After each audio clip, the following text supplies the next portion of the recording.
Hello, hello, hello. Welcome back. Welcome back. Welcome back. Welcome back to some more There's Nothing Punny About America here in Civilization VII.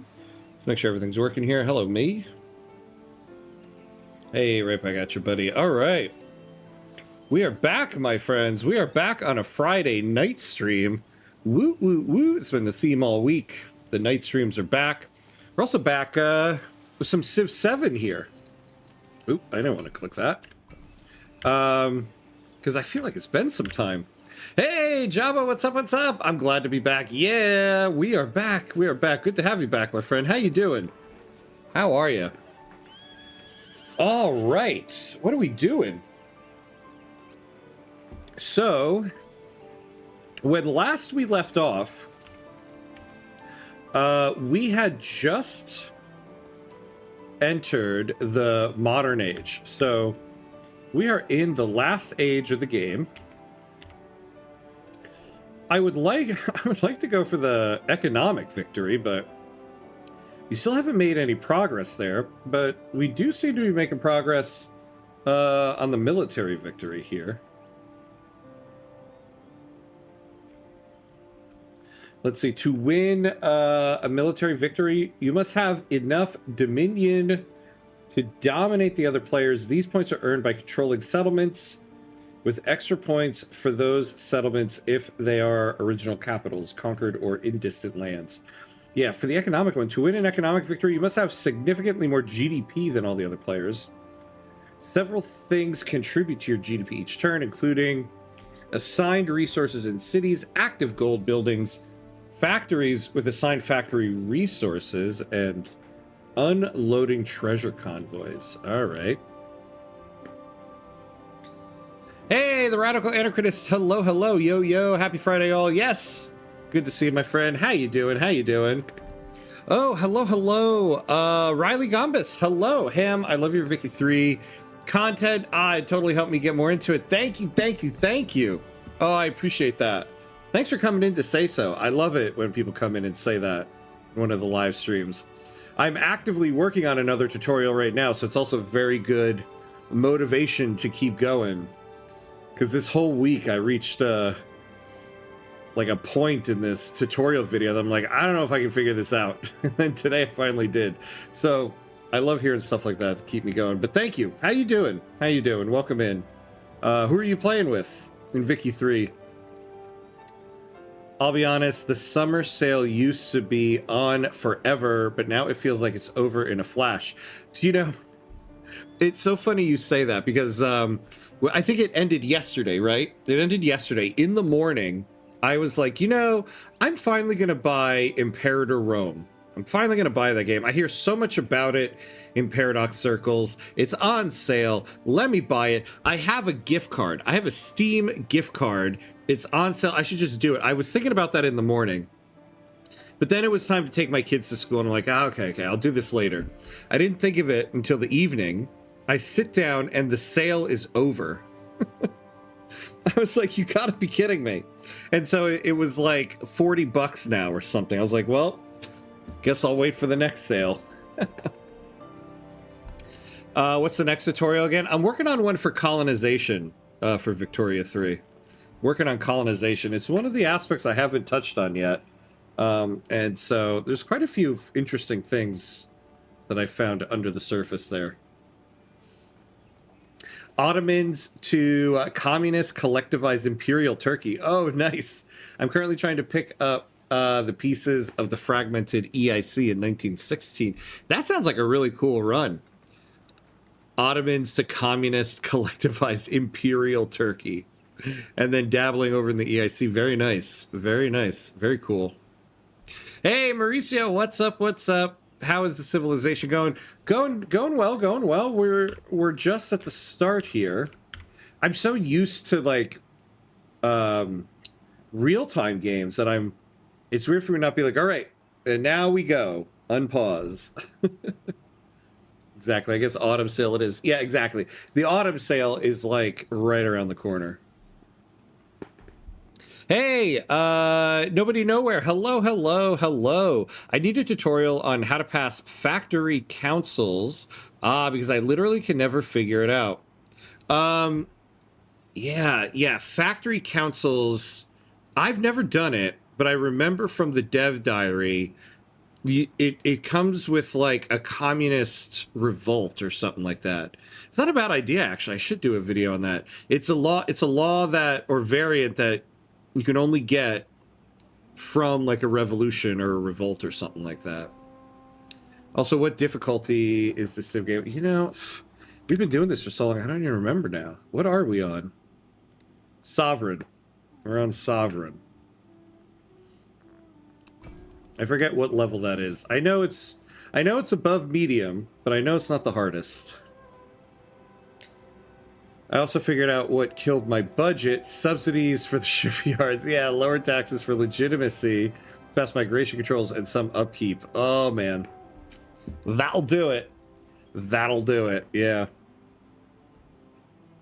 Yep. Got to build those fisheries. Keep those shipyards profitable. But then, you know, yeah, it's like, well, who's going to buy the fish? It's in 3 months. Oh, 3 months? Okay. I actually thought it was going to start like end of August, but Steam Autumn Sale. Yeah. All right. So we're in the modern age here. So what are we going to do? Do a grocer or a city park? Everybody here wants us to do a grocer. +1 food and the following improvements in the settlement. All right. So we get quite a lot of food. We have an empty slot here. Oh, here we go. Do it here. Our first modern building there. I do love zooming into the city here. Whoa. Alright. We got a lot of stuff. +5 production towards training naval units. Happiness. Food and settlements with a port.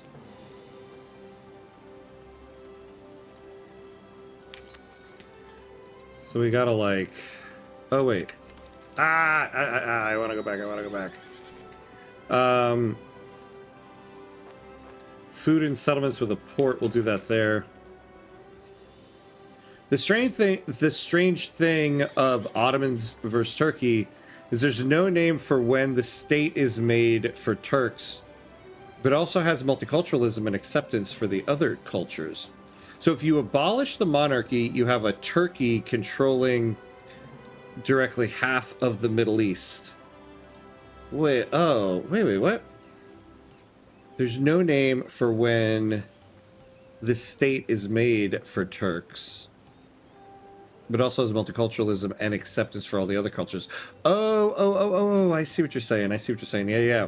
So if you abolish the monarchy, you have a Turkey controlling directly half of the Middle East. That's interesting. I never thought about that before. I have to look at that in the game. That's what's so great about that game. There's so many, like, different avenues and stuff hold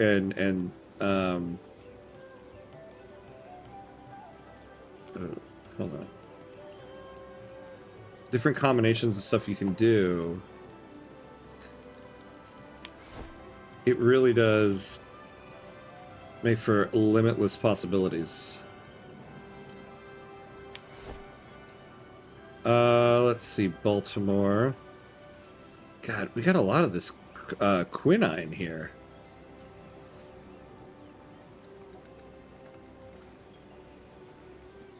Growth rate. We'll do that. Oh, God, I keep hitting escape. Oh,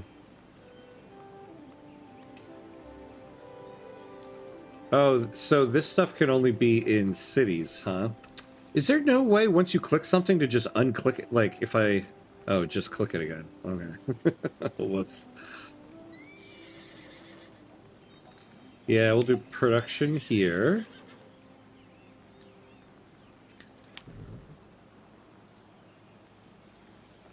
Food.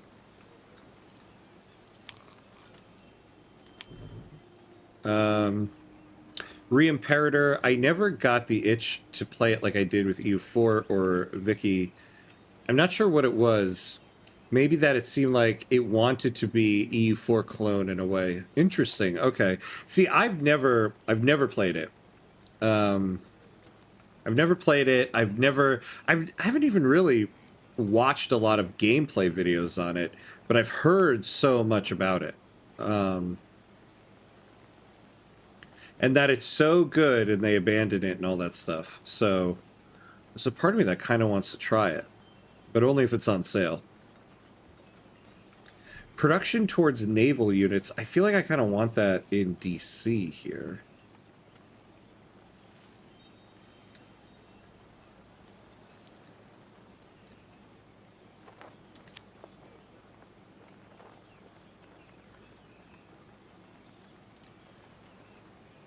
Wait.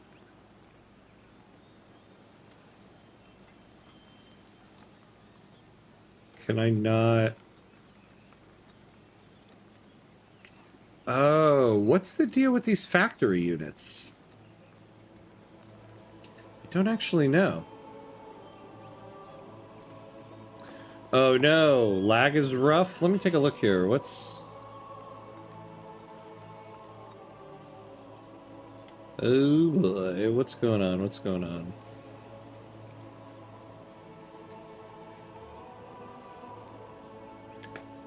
Yeah, I don't know.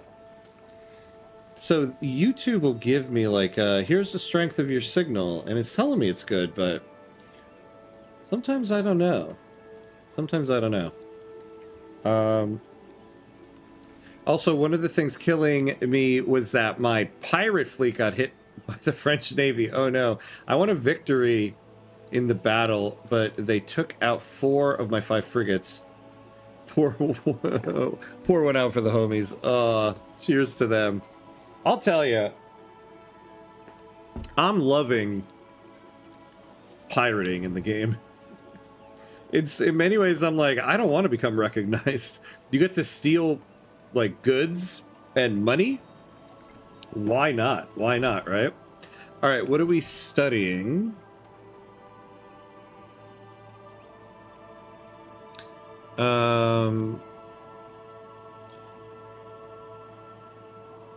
Let's start with academics. Modernity, what do we get here? Living standards. The social question. Yankee ingenuity. Oh yeah, look, we can get a gold building and gold rush too. Let's do that. All right, some social policies. Dang, I never built that many walls.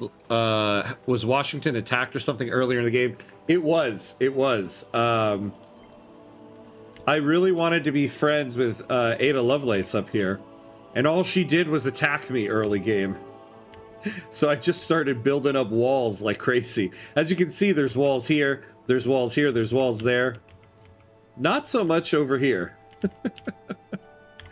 Ada Lovelace was like being kind of mean to me, and as you can see, she still doesn't like me. Probably because I blocked her in the north here. Oh, chat lagged and you might have lost one. Well, I'm a little behind on chat at the moment. Fortunately, trying to catch up. I'm an ancient Greek historian by trade. Very cool. Oh, so it's heartbreaking it never got strong legs like the other Paradox titles. Oh, very, very cool. Oh, I can imagine then. Yeah, that was heartbreaking for that. Well, but that's the thing that seems interesting about the game. What I've been told is that the devs, when the game was abandoned, kind of like opened everything up to modders and was like, go ahead, do whatever you want with this game, fix it. And the modders really made it into like a really great game. That's what I've heard. That's why it just seems like an interesting story. I want to try it. The Portuguese in South Angola. I ended up losing most piracy income, so I brought my fleet back for repairs. May find somewhere else to send them, but I also need my navy as a shield for the assault I'm about to launch against... Oh, lags on you. Yeah, yeah. Oh, yeah. See, that's the thing too about the new Navy system. I still have to remind myself to bring my fleet back to repair once once battles are done. Okay, plus 10 trade range. We need to get some trade routes going. We'll definitely do that.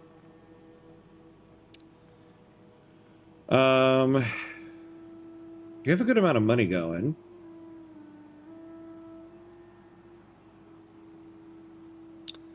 Oh, resource capacity. Let's try that. And then we'll do the metropole. Which means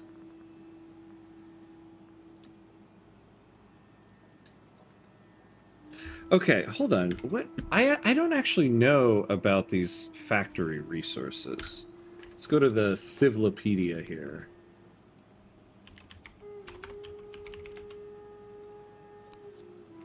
So is this a building I have to do? Allows one type of factory resource to be assigned to this settlement. Oh. Plus one resource capacity in the settlement. Okay. So we need to build some of that. Yeah. So in Pittsburgh... Well then, okay, hold on. What do we have to resource? What do we have to research to get it? Mass production. How far off of that are we?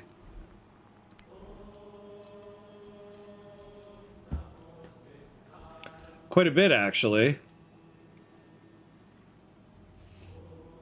Alright, we'll get there. So here... Let's build the grocer.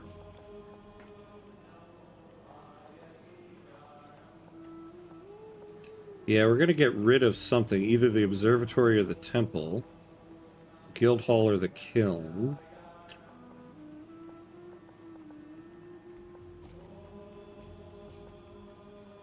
We have a good amount. Yeah. Let's do it there.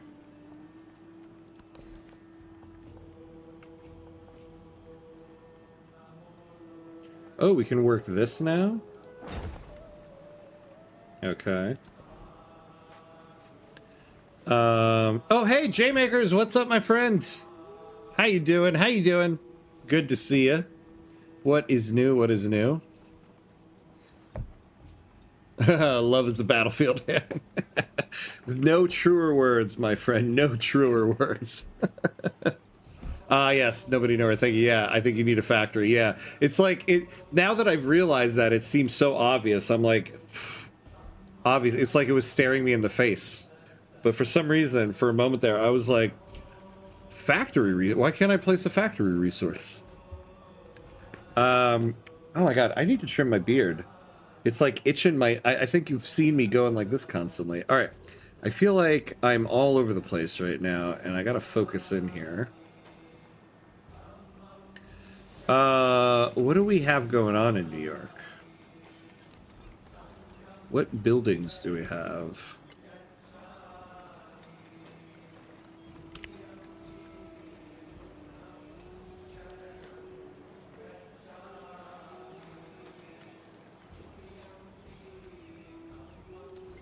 Alright. Camps and woodcutter. Alright, so let's do this.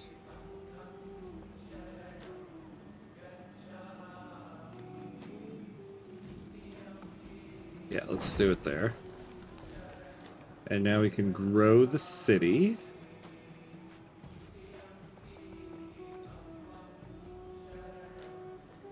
An expedition base. Okay. Yeah, that guy can pause. A merchant. You go to Nassau.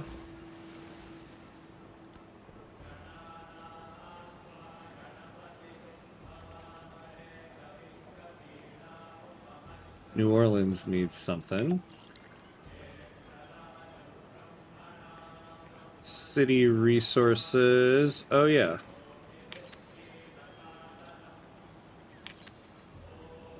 Perfect.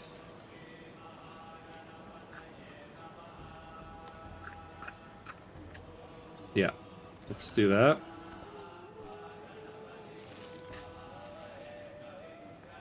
Oh man, that's cool. Is it too much to ask what your thoughts on the new Odyssey? Oh yeah, good question, good question. That's how I figured out how many casualties I took.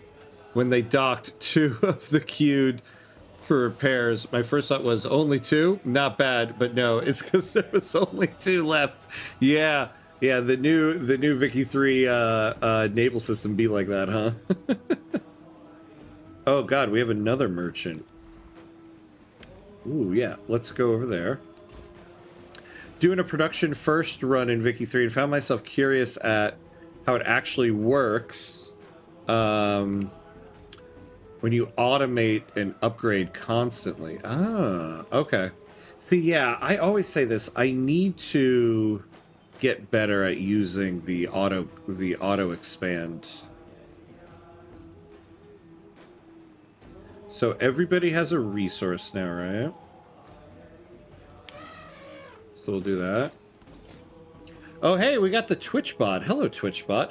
That's 2 streams in a row with the Twitch bot after not seeing you for a while. Goodbye, Twitch bot. All right. A settler. God. Where were we Where were we sending this settler? Maybe it was down there. Maybe it was down here.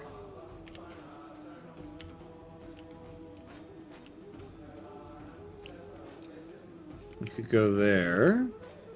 There's nowhere that's like a very good place, but I guess we could go here.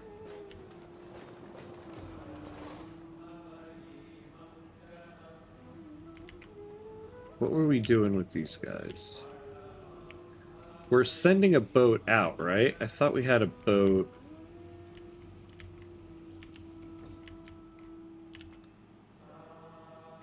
Yeah, ship of the line.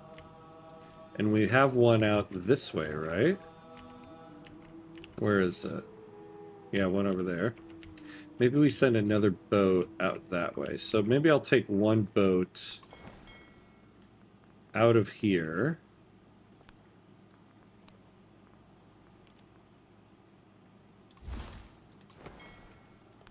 There we go. Another settler. Well, there's nowhere over here. They took that. Yeah, so we're sending somebody over here, so we might as well go over here. Alright, you say Frosty, my friend. You as well. Now you start heading out this way. Ah, and we have a boat down here. Which way? Which way? Let's go down this way.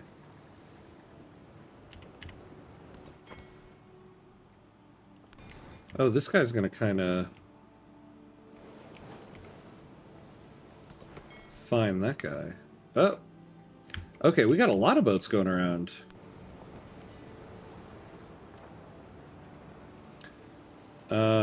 Whose land is this?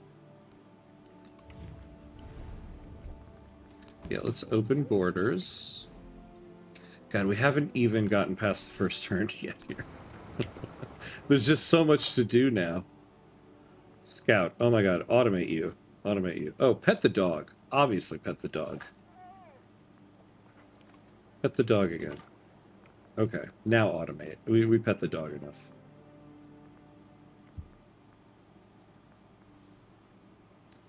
Where's the... Oh yeah, automate exploration. There we go, there we go. Has auto upgrading worked well for you? I'm always hesitant. I like controlling my upgrades, especially as I move up through PMs.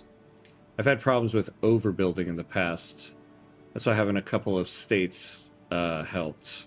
Yeah, but see, the thing is I feel like the auto expand feature is helpful for like resources. So like logging, you know, like iron, like stuff like that, where as you're building other buildings, it'll add the resources in. I guess like, well, no, I do it for like urban buildings too. Yeah, I guess it kind of depends. Oh, here we go. So authoritarianism. +3 food and gold in settlements you have conquered in this age.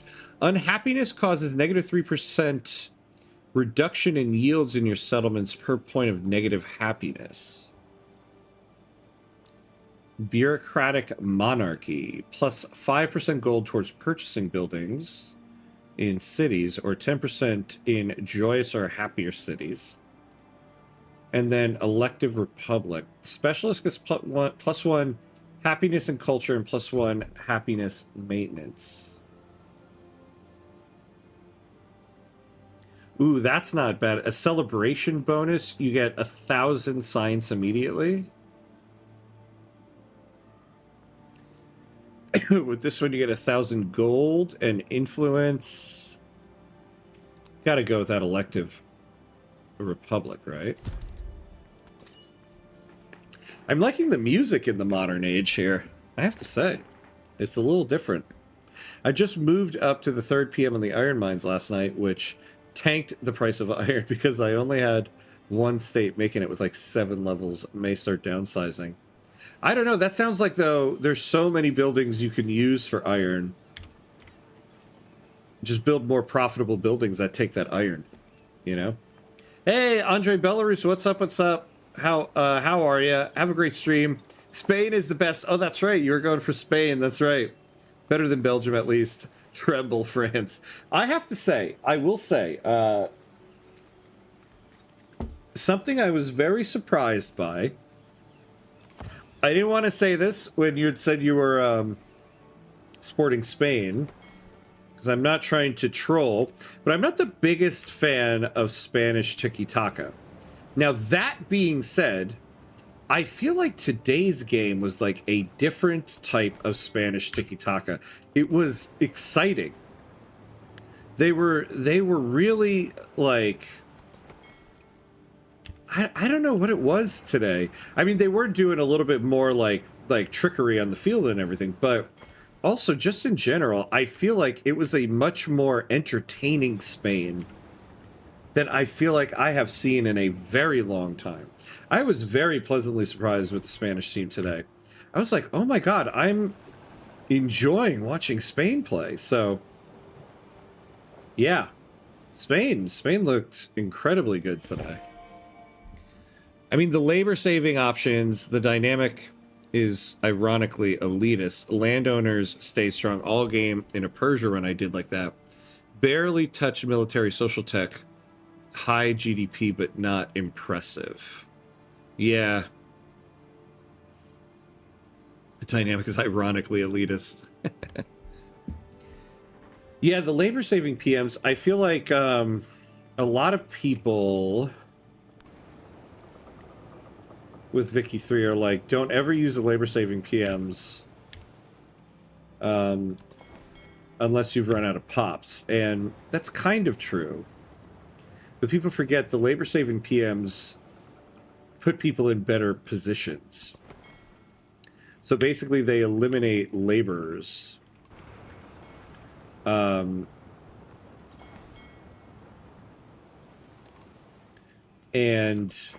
ultimately, in an interesting way, you can really raise your standard of living by using the labor-saving PMs. You're putting people out of work, but you just build more levels of the building. And then everybody has a better job. I didn't mind Spain play today. Yeah, right? Same. Very pleasantly surprised. All right. Oh, you know, we got tons of money.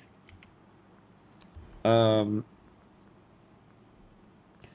think it's time. What's the size of Baltimore? Oh my god. Time for you to become a city. You build a grocer. Honestly, it's probably time for Philadelphia as well. Oh, we got no more money, though.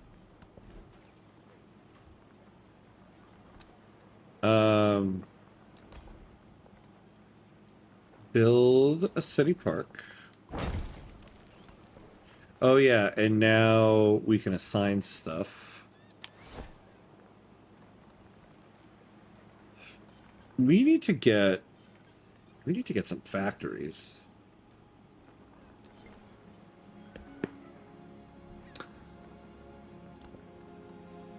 That makes sense. To be fair, I can see how it might help manage larger countries where micromanaging could be unwieldy. Yeah, I've mostly played smaller countries where it's more manageable. You know, you make a good point. Maybe that's why I've also never really utilized it as well. Because I mainly play smaller countries. But yeah. When you're playing like Russia or China, it might be a little better to do. Wants to share military aid.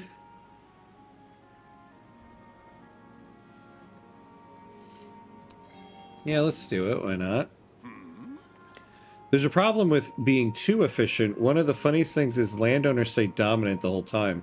Oh, really? The more efficient your buildings were, you found the landowners are holding on to too much power? That's an interesting dilemma right there.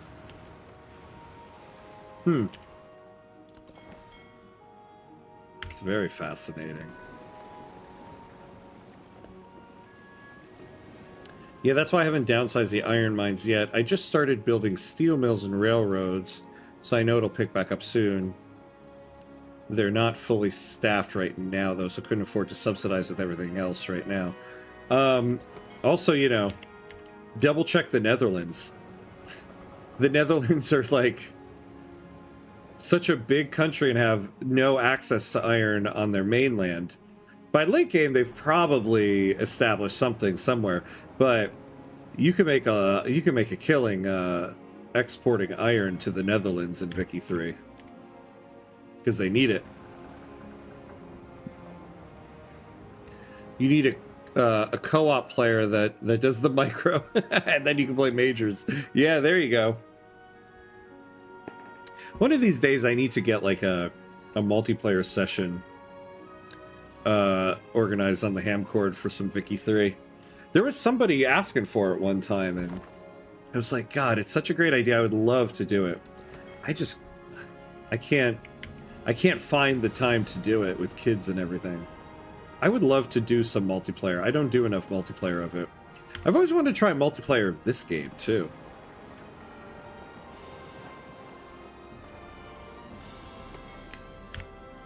My brother got this game at launch, and I was like, oh, we should do some multiplayer. And he was like, yeah, definitely, let's do it.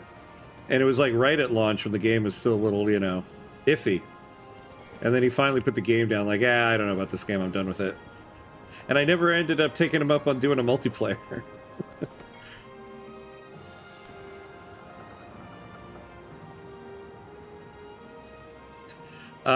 Yeah, efficient agriculture is a force multiplier politically for aristocrats. Yeah, that's true with... Oh, wait, who's this? Oh, let's get some trade relations going. Oh, and I didn't move the thing.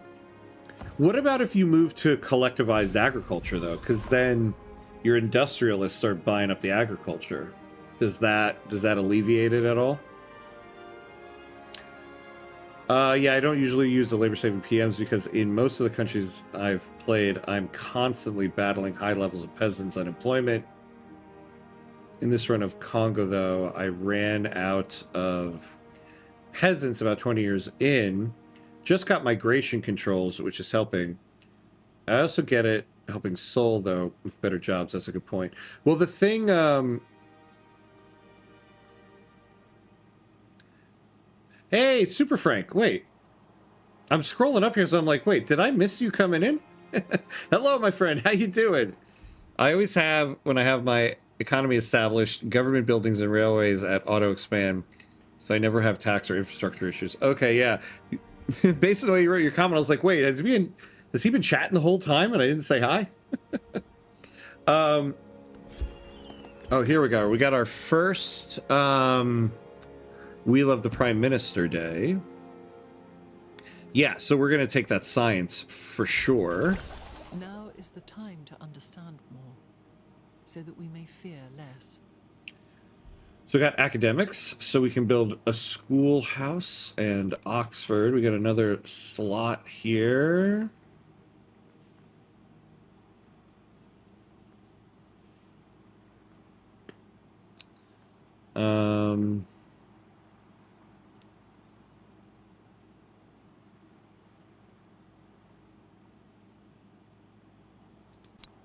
Yeah, we'll take the gold rush.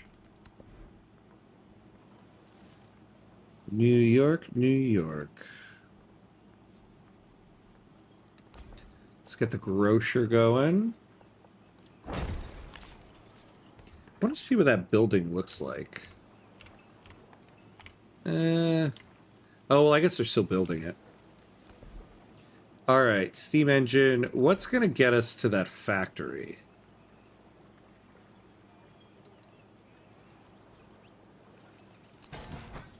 Yeah, let's do that.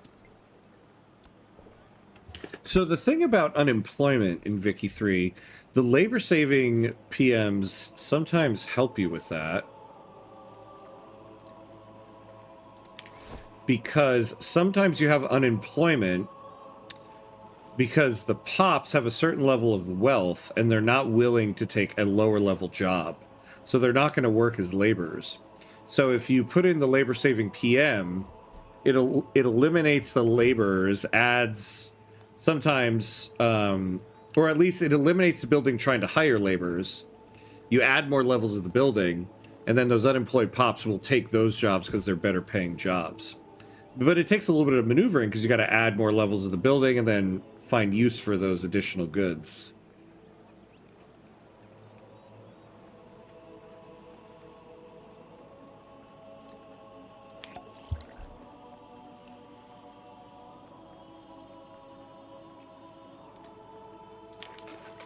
Ah, no, I didn't want to do that. All right.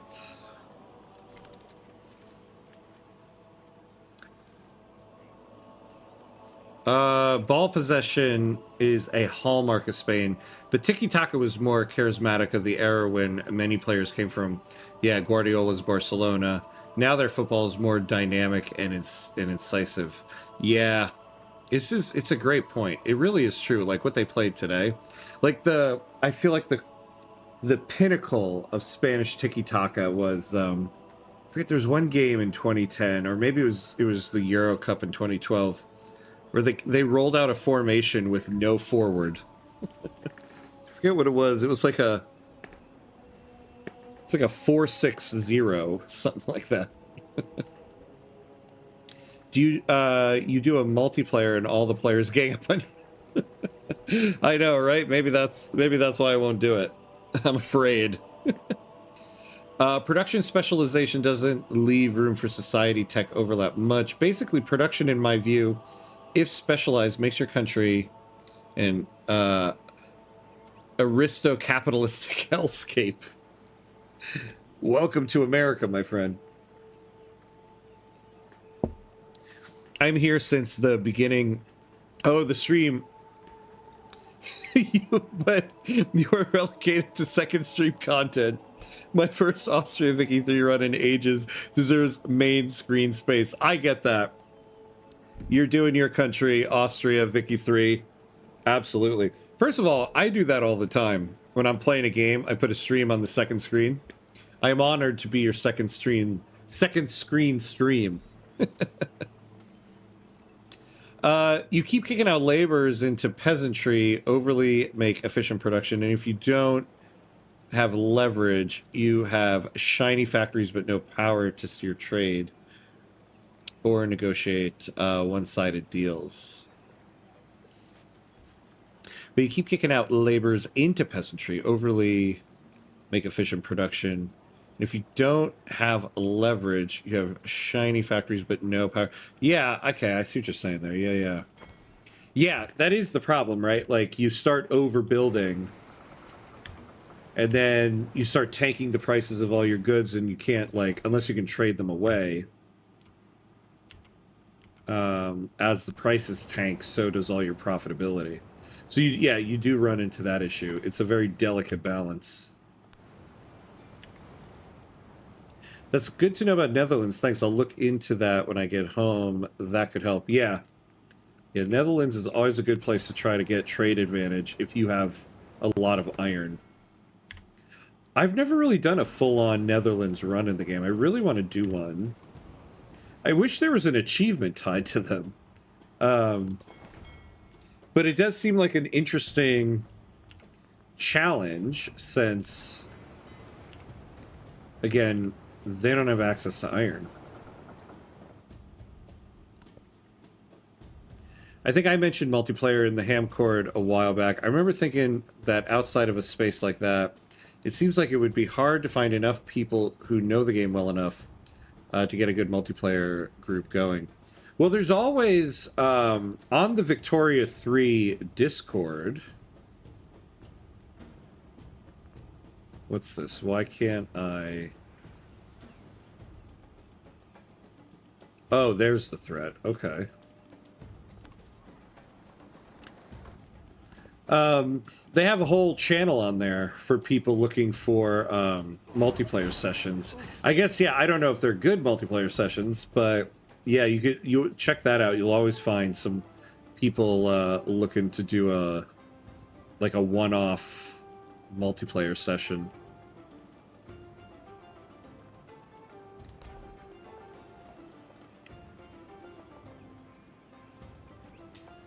Actually, we should get...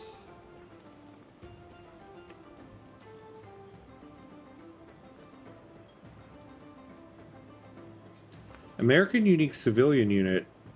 Activate on an unowned land resource within 5 tiles of irregular settlement radius. A path of tiles is claimed back to the settlement and the resource is improved immediately. Huh, well, let's build it because I don't really get what that's saying.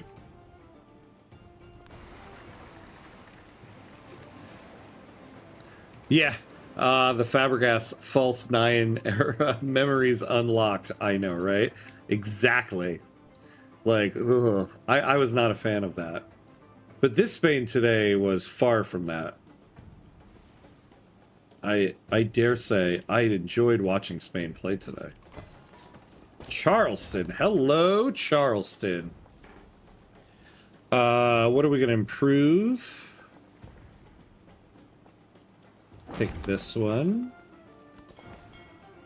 We'll use some of our money to add some stuff to them. Let's do that now before we forget.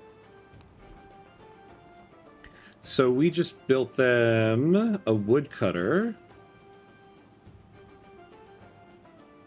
Oh yeah, let's build them a granary. And that... Let's give them a harbor.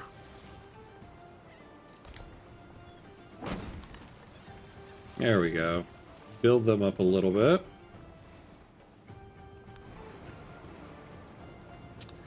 It would be funny to try a run where multiple people try to run the same country together, focusing on different areas. Council run. Yeah. I would love to see how that would work. It seems like, I guess it depends on the group, but very much could be a recipe for disaster. I want to investigate a bit into how much subsidizing changes the pop's income levels. It feels like sometimes it makes a huge difference in wages. It feels like it should just take the responsibility off the building a bit, not spiking the wage. No, it doesn't. It doesn't spike the wage. What you're doing when you're subsidizing is you're basically paying the difference between God, what is it again? It's the difference between the wages and the... How do I describe this? So when you look at the building's income, just like its gross income, the building owners need to take 15% of that as dividends. And they take that before money is added into the cash reserves of the building, which is why sometimes you have your building losing cash reserves even though it's profitable. So when you subsidize it, you're paying the difference between the operating costs and the landowner, the owners being able to take that 15% and the wages and keeping the building level. And so that's why the building's able to hire all the way up, because even though it's unprofitable, you're covering the costs of all that. So it doesn't really raise the wages. It basically takes all of the burden, the financial burden, off of the owners of the building.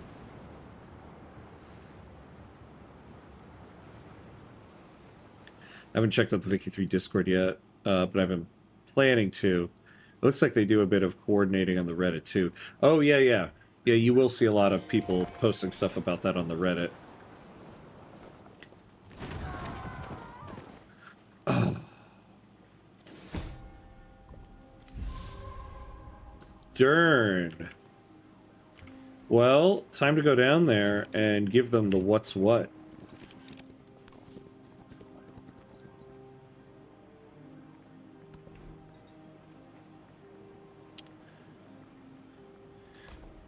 Let's get some schoolhouses going all around.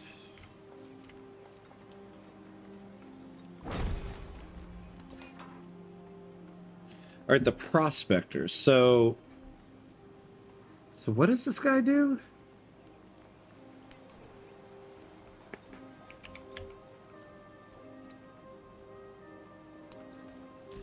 American Unique Civilian Unit. Activate on an unowned land resource within 5 tiles of your regular settlement radius. A path of tiles is claimed back to the settlement, and the resource is improved immediately. Oh, I see, I see. Oh, well, okay, damn. So where could we do that? Yeah, we could do it like right there.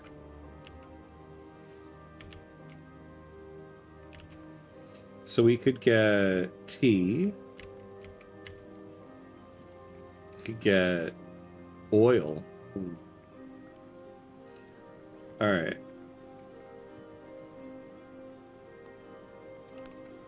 Yeah, let's send him down there.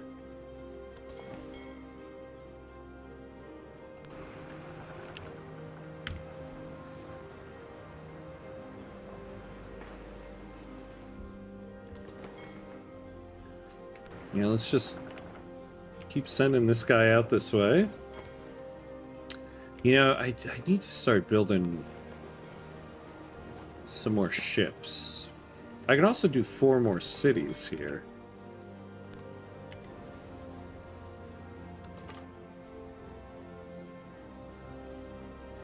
I can't believe we still have this scout. We've had this scout since the start of the run. This scout has survived like 4,000 years.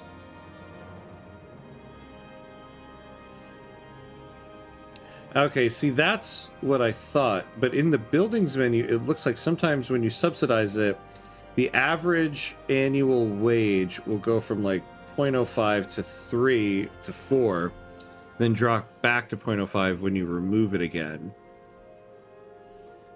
Oh, well, yeah. So the average annual wage is low because the building, that's why the building isn't hiring. They're offering such a low wage, nobody wants to take it. So basically you're subsidizing the wages and they're able to offer a competitive wage. So yeah, I guess it's raising the wages, but it's raising it to a decent level as opposed to like a wage that nobody is going to take, and that's why the building is unprofitable.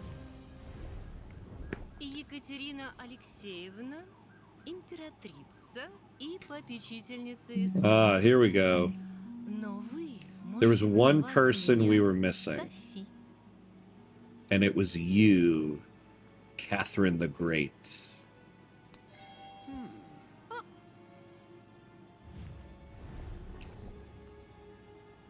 Yeah, let's improve trade relations. Now there was oh, it got rid of all of the triumphs we were going for.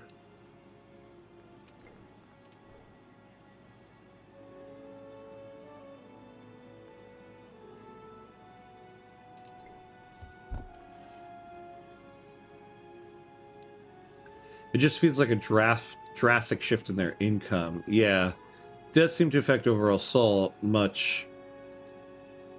Oh, doesn't seem to. But I thought that might just be because it's contained to the workers of that building. Yeah, it's definitely contained to the workers of that building.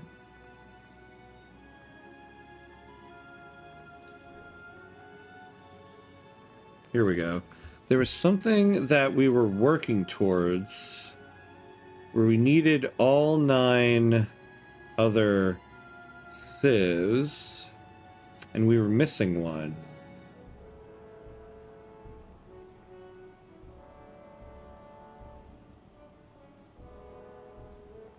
Ooh, let's track this one.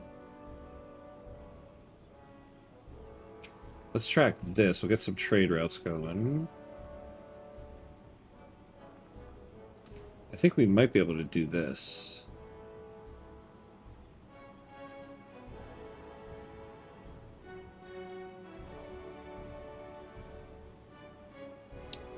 What else? What else do we want to do?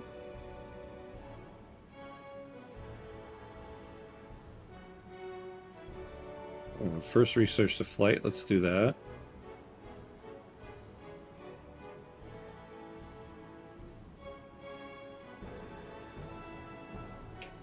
Oh, okay. I guess it's gone now, whatever that was. My father was a scout, and was my grandfather, and grandfather, and great-grand, and so on, and so on, and so on, and so on. Yeah, exactly. That's what that person is. Whose land is this? Well, I guess we'll find out next.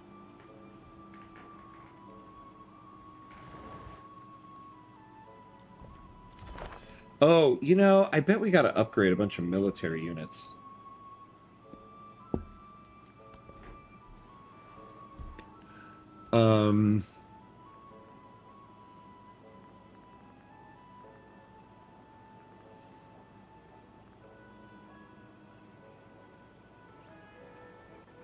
Yeah, let's get a line infantry going.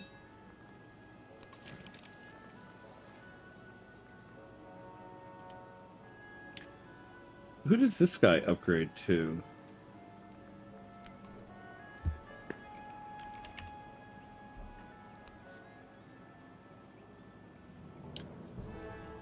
Oh, a land ship. Okay. Oh, maybe we don't have as much to upgrade. Oh, you know, it looks like a lot of stuff just auto-upgraded. Yeah, we actually don't have much to upgrade. And by much, I mean none. Yeah, I'm still figuring out, though, so I know I'm probably missing factors. Yeah, I gotta double check. I can't believe I can't remember off the top of my head the whole subsidizing thing. I was so knee-deep in Victoria 3 game files today that I'm kind of like seeing stars when it comes to Victoria 3.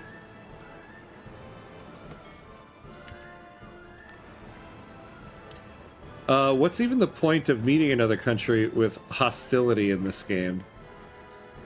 Well, for one, they attack the hell out of you. Like what happened with Great Britain over here. Yeah, are we ever going to be able to, like...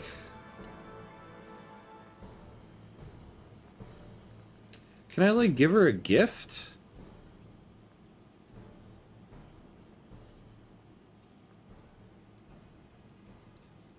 Or can I just steal technology from her? That'll smooth things over.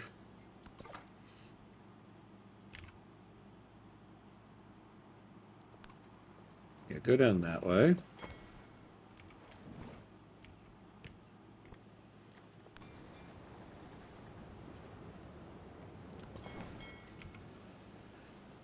I don't know where I'm sending this guy.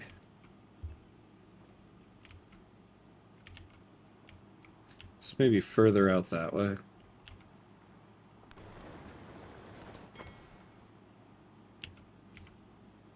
Oh, I can go in here.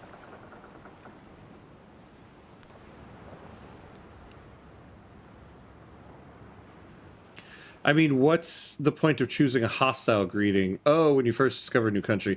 You know, I'll be honest with you, that's a great question. I don't actually know. Yeah, I don't know why I would ever choose that. I guess just if you want to be if you're doing like a I'm a jerk run.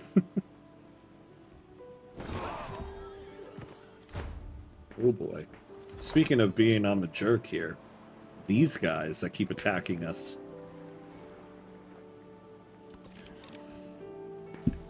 All right, we are at the hour mark here, so we do have to pay homage to the gods of ads here. We're about to get hit by ads, so that we gotta take a quick 90-second break so we don't have to watch ads during gameplay. So, we're gonna do a quick 90-second break, and we'll be right back.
All right, welcome back. Welcome back. Just cleaning off my glasses here. I need to get new glasses because these glasses are old and they suck. But who has the time to go do an eye appointment? Oh my god, I feel like I can like see the world now. Okay. Let's see. You need relations to be terrible in order to declare formal war, rather than the malice. From the surprise war. That's what a hostile greeting is for. Oh, I see. Okay. So if you really do just need to take land and go to war. I guess that's why you would want to do that. Okay. If you meet the French, a hostile greeting is always the preferred option. How are we with the French? Oh, that's the one that really loves us. Oh, Xerxes, why do you hate us? What did we do to you?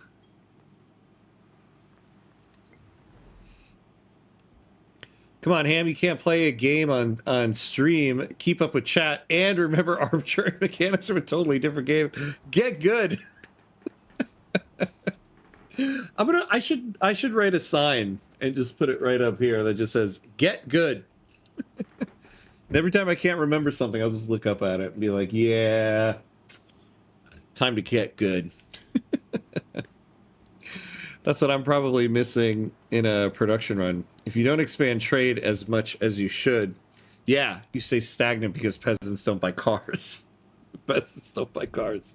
Yeah, no, that's what late game. That's one of the big difficulties, at least for me, because I kind of forget about it. But you have to keep up with trade centers. That's why I do feel like trade. Giving trade centers to your companies is good, because you want the trade centers owned by the companies, because then you get extra trade advantage on their goods. But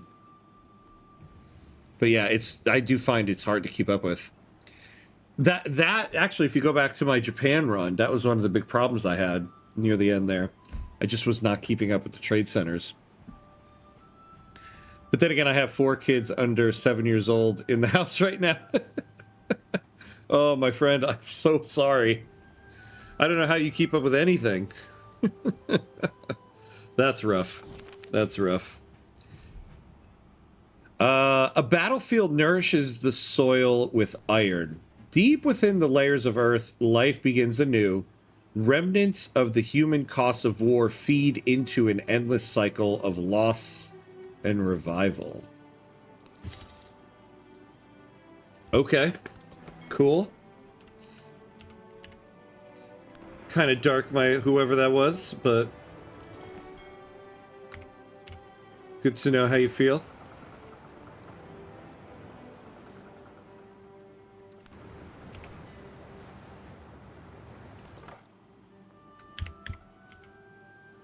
Oh my god, are these guys just like chasing me?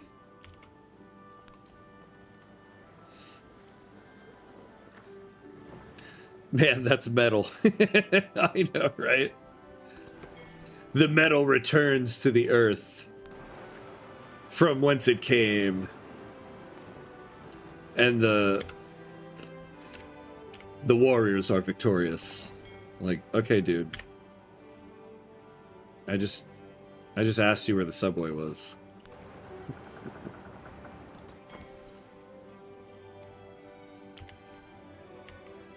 Alright, so now we'll start kind of veering down this way, unlock all these tiles. We have some monies. Let's make sure we're keeping up with stuff in all these towns. Yeah, should build grocers abound.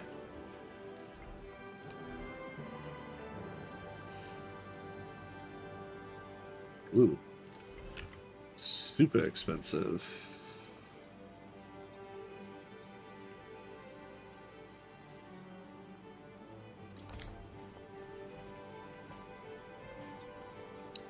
With the temple. Yeah, we'll do it with the saw pit. And we'll give you a harbor as well. Alright, that's all our money. I'll never forget watching the old X-Men movie growing up when Magneto pulls the iron from the guard's body. Burned into my mind. Oh my god, yeah. That was so rough. That was so rough. Wasn't that movie so good though? That's really what jump-started all of these like comic book superhero movies, right? Like we had the Superman movies, the old like Christopher Reeve ones, but that didn't really jumpstart anything. It was just those movies. Then all the Batman movies. But Batman and Robin kind of killed that because it sucks so much. And that, I feel like the very next one after that, like comic book movie, was those X-Men movies. Isn't it crazy to think that originally they wanted Russell Crowe to play Wolverine, but he turned it down to do that movie Master and Commander, that like ship movie, which I've never seen. That's got to be like a big old regret for Russell Crowe. But man, did that benefit for the rest of us, because Hugh Jackman, man.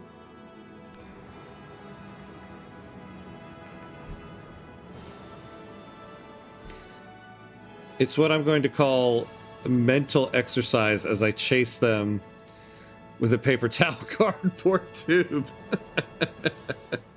Nice, nice. You gotta keep them in line some way. There's only so many tools you have at your disposal. Sometimes the cardboard, the paper towel cardboard tube, it's the best way to go. God, I know I have a ton of those around my house because my kids take them, and my kids will sometimes go in. Oh, hello. A volcanic eruption. Let's see where that is. Oh, right here. Okay.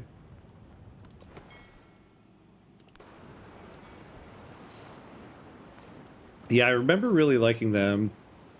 It was a few years later that we got ones like Iron Man and the Hulk with Ed Norton. Yeah, yeah.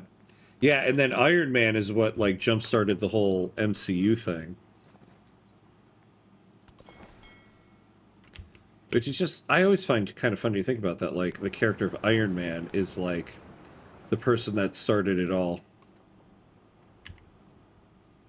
That being said, though, I hope Hugh Jackman gets to do musicals the rest of his career. He looks so happy doing musicals, and I love that for him. After a career of being a Hollywood action hero. Well, he's been, yeah, and he does musicals in the midst of doing all that stuff.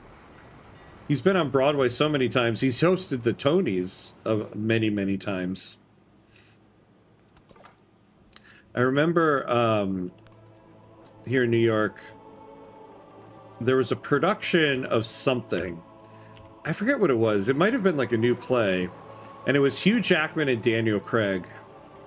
I didn't see it, but a friend of mine who is gay, which is important to the story, had told me, like, you gotta get there early for the show. And I was like, why? He goes, trust me. And I was like, oh my God, is this the same one again? I was like, my guy, I don't have enough money to go see that show. Just tell me what I'm going to see if I go early. Apparently, Hugh Jackman and Daniel Craig would like warm up on stage like an hour before the show, and they allowed people to enter the theater, and it was just like all like women and gay men to watch them sit and do like their push-ups or whatever they did. And I was like, that's awesome.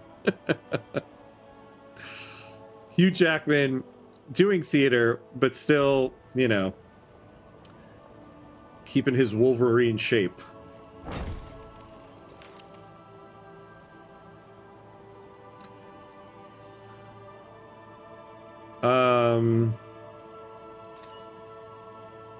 Yeah, we can't. This guy's just gonna say right there. I just watched Greatest Showman with my partner recently. Amazing performances. And ones like Les Mis, of course. Yeah, I've never seen Greatest Showman. But I know that, like, people love the music from that. But yeah, the Les Mis movie, man, he did really good. He was fantastic in that. I mean, Hugh Jackman is great. Like, that's somebody with a lot of range, man. How you can be like the boy from Oz and Wolverine all at the same time.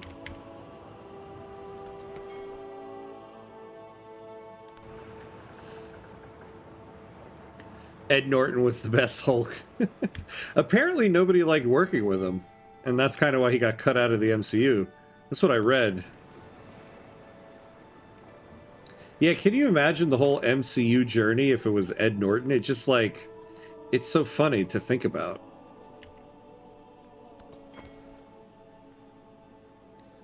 Oh.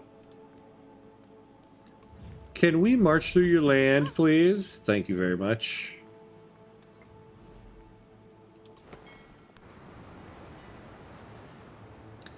I do remember his intro at one of the award shows. I, on the other hand, yes, I know exactly the line you're talking about. I, on the other hand, am an Australian, playing an Australian in a movie called Australia, talking about the range of one of the other actors. I remember the exact line you're talking about. I love that line. It was at he hosted the Oscars, and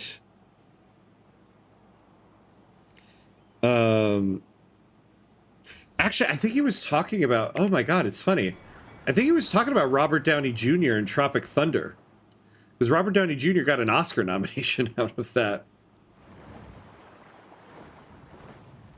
Maybe not, though. Maybe not, though.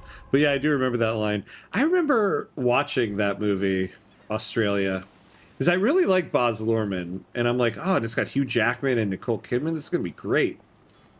I never finished it. I was like, I don't know. This movie's kind of bad. I hated to say it, but I never ended up finishing it.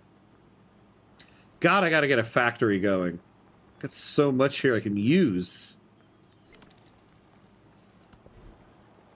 Oh, town focus. Do we want to change it yet? Wow, this town grew rapidly.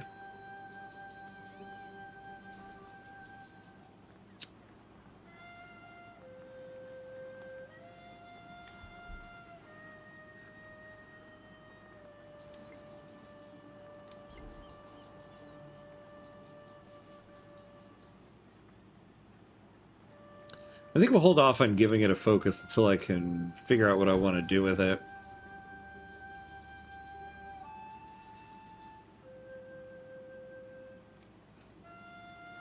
Oof, would go early to see that. Yeah, right? Apparently a lot of people did. That seems like to be a theme with Ed Norton. Yeah, I do like Mark Ruffalo, but I love a lot of Ed Norton's movie. Yeah, Ed Norton is such a great actor. I love Ed Norton, but yeah, it seems like every project he's on, everybody's like, God, he's the worst person to work with. Which kind of sucks to think, to know, because I'm like, I love all of his movies.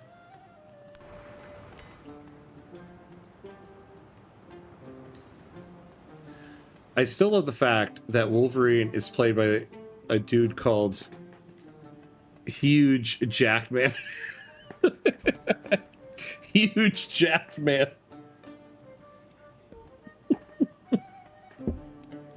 I don't think I'm ever going to be able to unsee that now, Super Frank. Huge Jackman. Oh my god. It's true. It's true. You look at, there's some of those Wolverine movies that, like, you're like, my god. Did this guy just, like, live in a gym underneath some weights?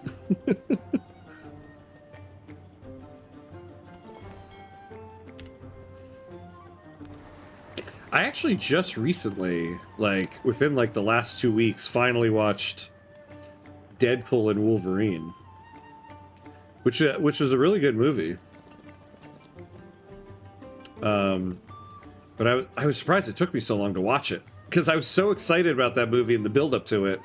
And of course, with kids, I didn't get to go see it in the theater. And then it came out on video, or, oh my god, listen to me, on video. Came out on streaming. And I'm like, yeah, there's no way I'm going to watch this with the kids in the room. Which directions did I have this person go? Maybe we'll go down this way. So finally got to it. Good movie, though. Apparently there was a whole debacle about the final cuts for American History X. Oh, really? I'm gonna have to look that up. Because, oof. That's a tough movie. And, apropos Hugh Jackman, if you haven't seen The Prestige, oh yeah. Love it. Highly recommended. Amazing cast, great performances, great writing. Absolutely. That's a Christopher Nolan movie. Also an amazing filmmaker. But yeah, that movie's really good. Yeah, and Edward Norton had, you know, it's so funny how Hollywood does this sometimes, was in the other Magician movie that year because it was The Prestige. And then I forget what it was called, but Ed Norton was in like some movie about magicians that it wasn't as good apparently.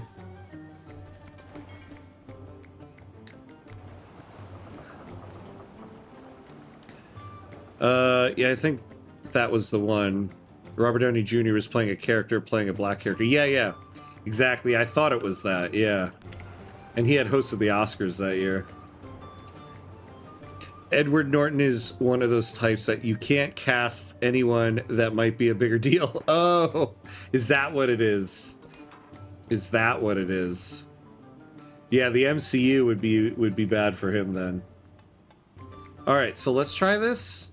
Ah, you know, this prospector person, not bad. I forgot about that. I literally just laughed out loud at my station.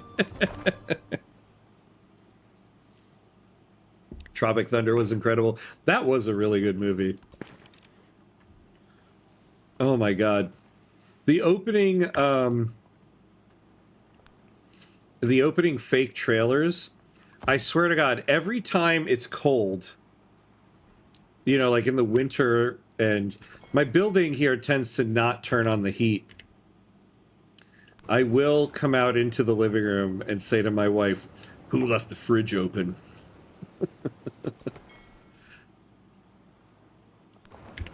I remember, speaking of Tropic Thunder, on social media, when we were finally going to announce that my wife and I were going to have a second kid, I had posted the picture of Ben Stiller in that trailer where he has the two babies on him and the two guns, and I posted that picture thinking everyone would get, oh, that means, hey, I'm having a second kid.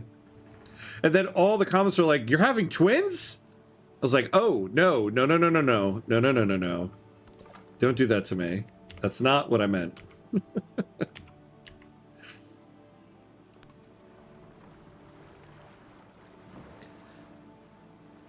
Deadpool and Wolverine was great. Ryan Reynolds is another one where I can't imagine a different actor playing Deadpool. Yeah, he's perfect for it. Exactly. And also, like, remember, he kind of played Deadpool in one of those other Wolverine movies. I think, what was it, X-Men Origins? Like, he wasn't Deadpool per se, he was that Wade character. And basically, like, the same character type. He was just, like, fast-talking and annoying everybody.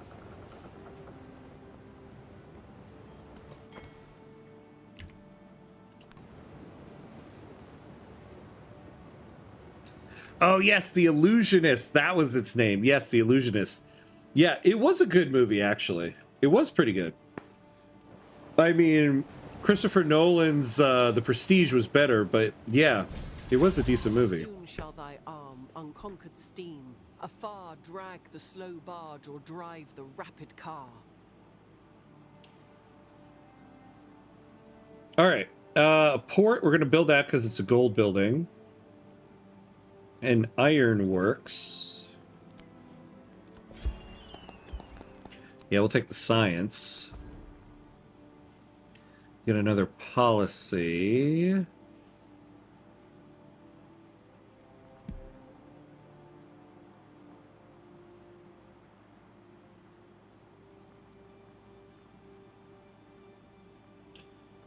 Yeah, let's get bourgeoisie going. I actually got it for Christmas, but my parents had meant to get me the Prestige and got them confused. I enjoyed it. The Prestige was better overall. That's kind of funny. Oh, that's nice though. Yeah, not their fault. Like, how's there two magician movies coming out in the same year, right? Oh, that's hilarious.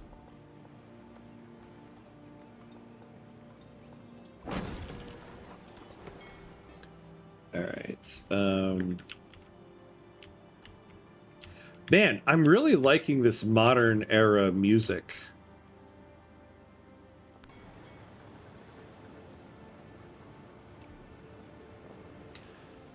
I just watched The Prestige again recently. Still holds up.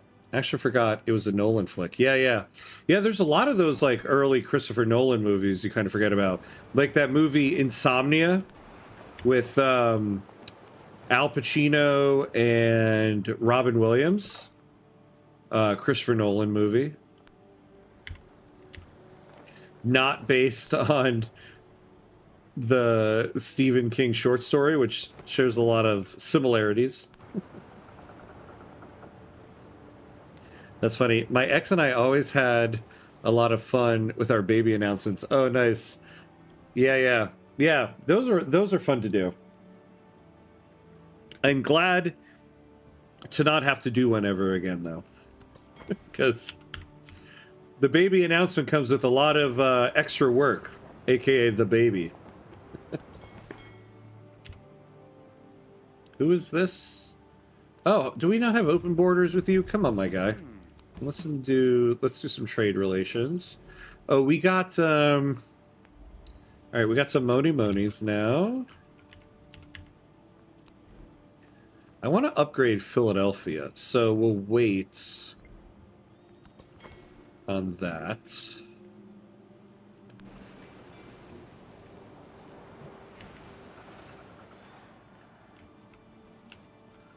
All right, so let's start going up the coast.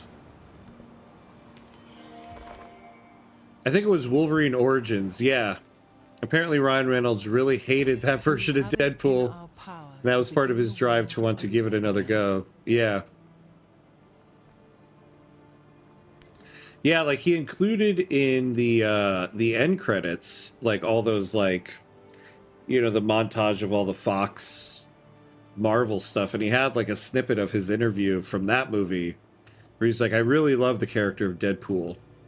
He's looking like really young and everything. It was actually kind of cool. A group of gold miners announced they no longer wish to pay taxes. I realized too, I'm like, I feel like that sounded like I was trying to do a jab at Ryan Reynolds. He was looking young, meaning like it was well before he played, you know, Deadpool. So it's kind of cool to see him talk about how much he loved Deadpool before he played Deadpool. A group of gold miners announced they no longer wish to pay taxes. They declare secession from America and raise a new flag over their settlement. Oh, God. That of the Great Republic of Rough and Ready. Oh, my God. I like these guys. I don't... Nah, leave these guys. I love it. Leave the men to their fun. Hell yeah. All hail the nation of Rough and Ready. The dawn of modernity breaks over America, and politicians put pen to paper to define the way forward.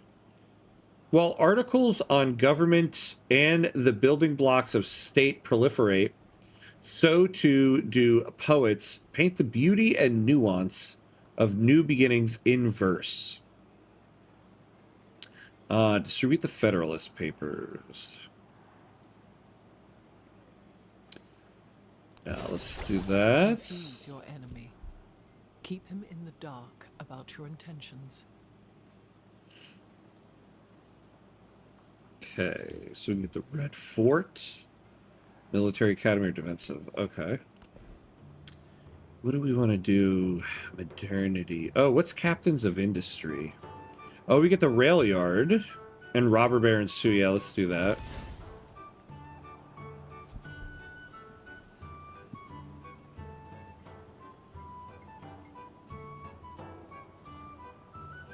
Oh, but I think his mouth was stitched shut the whole time. No, yeah. So at the very end, in the third act, yeah, that's what they did. They like stitched his mouth shut.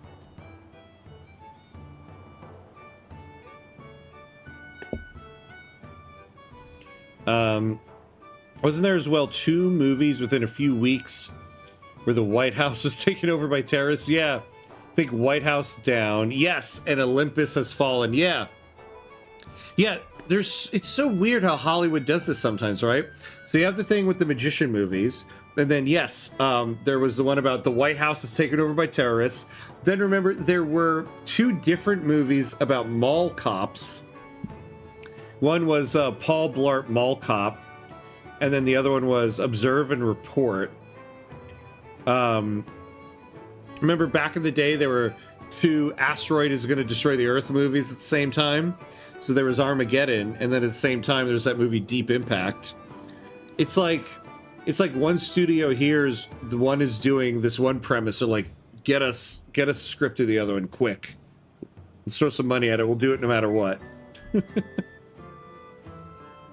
Yeah, spamming trade centers helped a lot. Yeah, got to get the cars to the white people. Yeah, for Vicky 3, you got to spam those trade centers. I mean, Reynolds literally killed the old version of Deadpool in the post-credit scene, yeah, of the second Deadpool, and himself while reading the Green Lantern scripts in the time machine. I know, I love that. I have to say, he really nailed all of the fourth wall breaking in all of those Deadpool movies, which I find great because it's like, after the first Deadpool movie, I could see how trying to do that again could get old, right? You go back to that well and it's just not there. And yet, not just through 2 movies, but all 3 of them, the whole like self-aware fourth wall breaking thing just spot on the whole time. It's really amazing how he was able to pull that off. Because I feel like that's such a trap to go back to it in another movie and it just doesn't work. So that was really well done.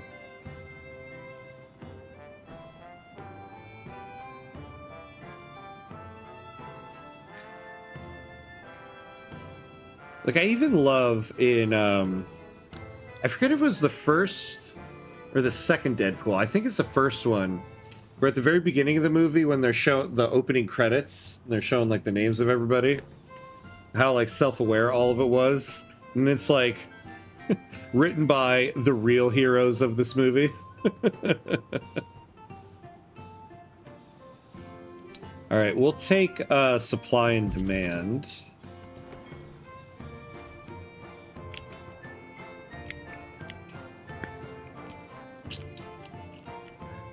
I forget, do we have a ship going down there? I thought we did.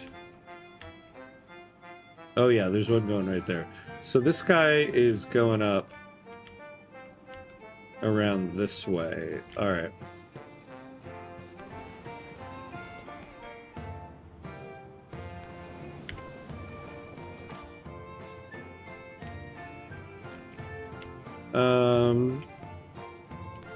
Yeah, just head this way. See if we can find some land.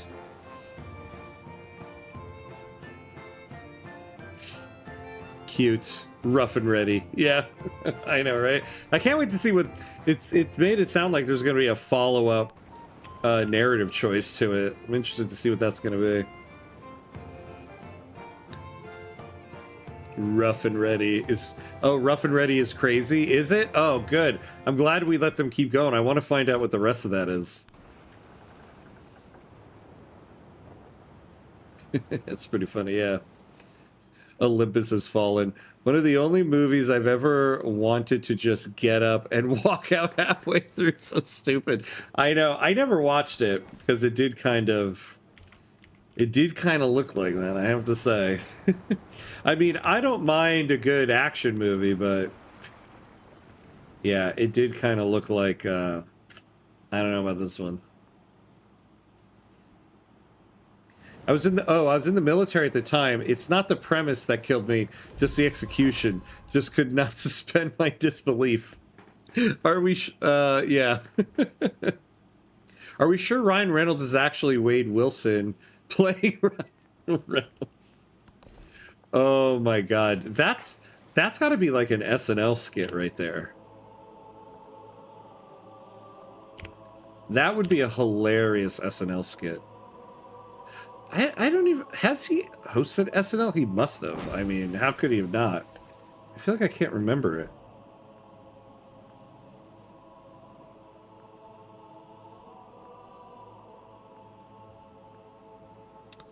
What do we have here?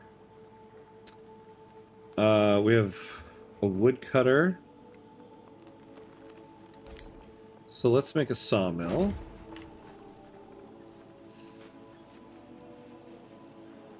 Oh, and we can make another thing? Yeah, let's make a port as well.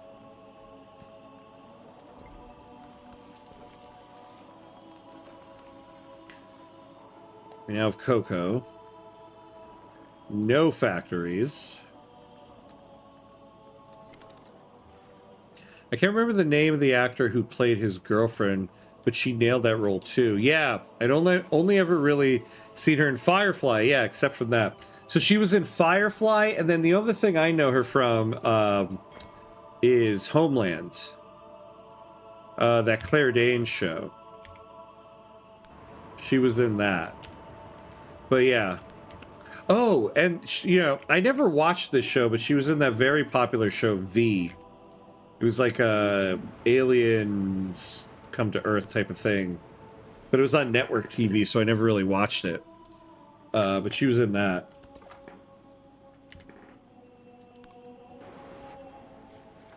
But yeah, she was really good.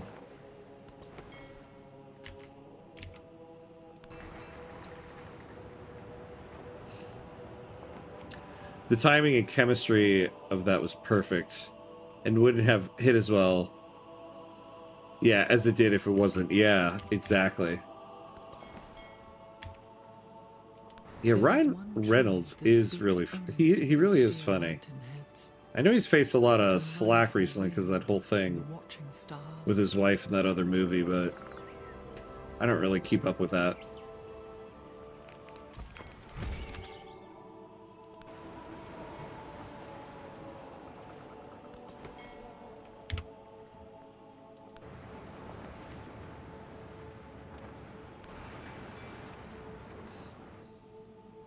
I love, too, he snuck in that one scene with all of the Deadpools. The Welsh Deadpool. I was like, I see what you did there.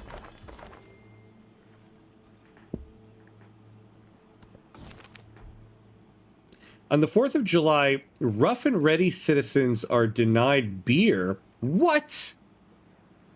In a nearby town because they are foreigners. They immediately disband their young nation and join the festivities. Oh, guys. You gave up your nation for some beer?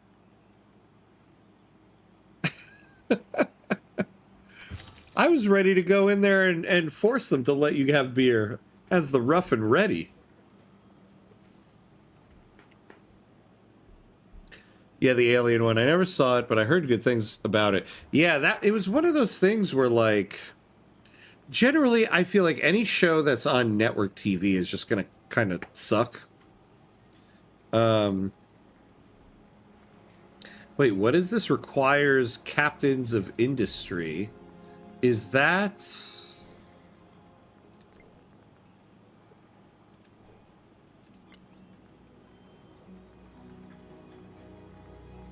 Is that something we gotta research? No, not that.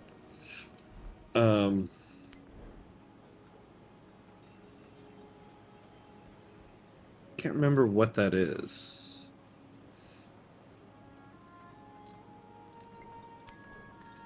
What is captains of industry?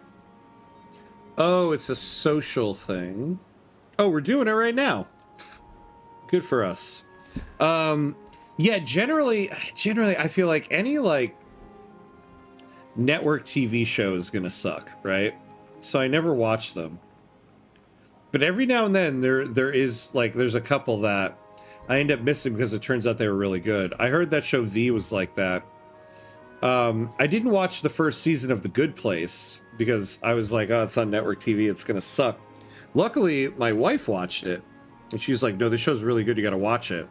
And I did, and I was like, oh, yeah, actually, I was wrong. This show's great. But generally speaking, I feel like all, like, network TV is just really bad.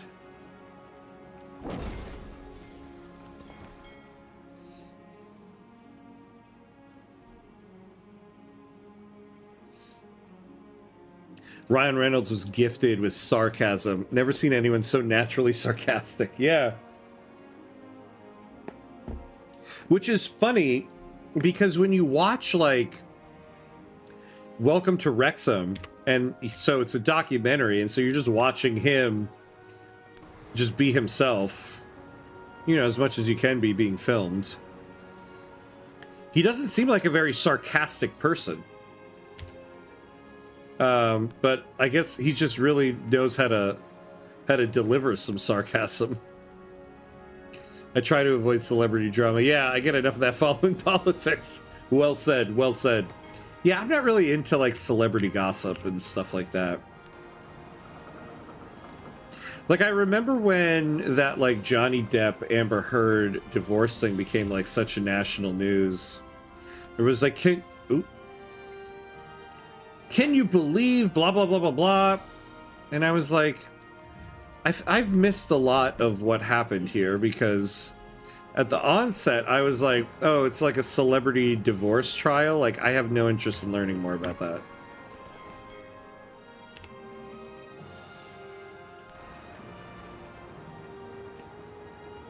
All right, so when we get to 4,000 here, we're going to turn Philadelphia into a city.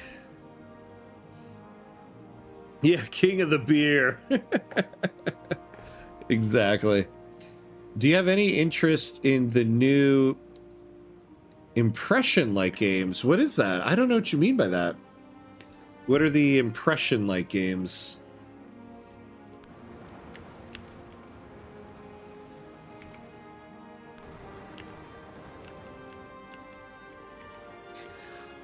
You know what? I think we've done almost all the ship exploring we can do. This continent, however,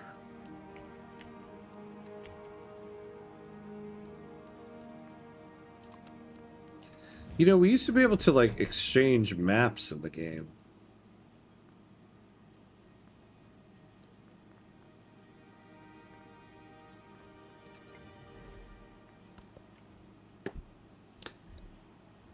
Yeah, natural talent. Yeah. I mean, The Good Place is amazing. I wasn't sure about it in the beginning, but I really liked some of the story and examination of philosophy in the afterlife. Yeah. Yeah, it was, I mean, actually, it was just brilliant. And again, I was so surprised. I was like, for network TV, like, that's amazing. And then the fact that they ended it after 4 seasons, which never happens on network TV. And it was so great because in the end, it was a great ending because they didn't stretch it out. I was like, how did this person that made it, I know the person who made it is like a very well-respected person in like TV stuff.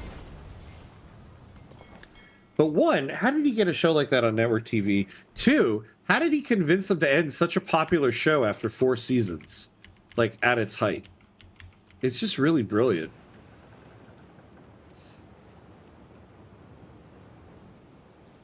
Oh, impression games are like Pharaoh, Caesar.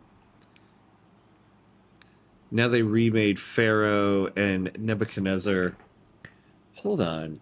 I feel like I know what you're talking about, but not fully. I feel like I saw it on Steam.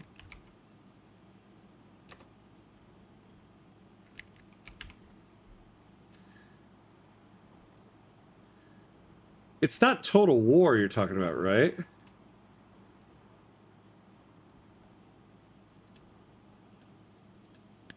Is it like this city building thing? Pharaoh, A New Era? No, not Total War. Okay. Oh, yeah, that one. I've never played it. You know what it looks like? It looks like Civilization VII. That's what it looks like. Yeah, I've never played it. I don't know. Is it good? I was watching a breakdown on it recently. Reminded me of how good it was. Yeah, Ted Danson really killed it. Amazing actor. Yeah, right? Man. Oh, yeah. Let's get... Oh, yeah. So let's get our explorer down here. Yeah, Ted Danson was great in that show. Like, how many legendary TV shows can that guy get under his belt, right?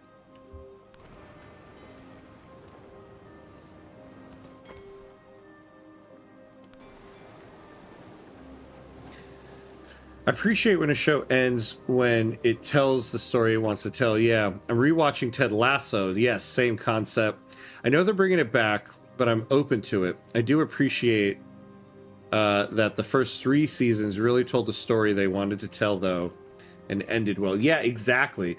The thing that I'm cool with for the next Ted Lasso season is that they did end the show. Like, the series Ted Lasso did have an ending.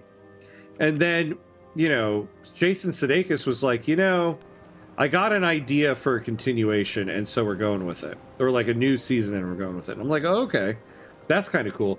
It was a long time since the last season, so I think you can tell this is not like, oh, we really got to do another season. It was like, yeah, we're not going to do any more. And then an idea hit them, and they were like, all right, let's go for it. I'm cool with that. I'm excited for it. Of course, you know, we'll see. I think it's going to be hard to do because it's been gone for so long and all of that stuff, but I am excited. All right, let's give ourselves a specialist here.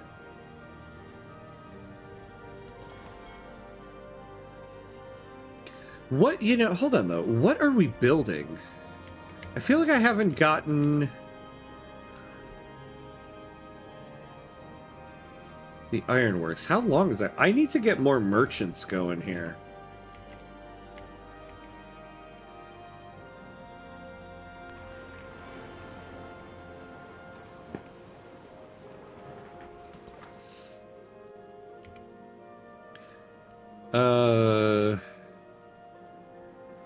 Oh, this guy. Come on, buddy. Oh, he accepts it. There we go.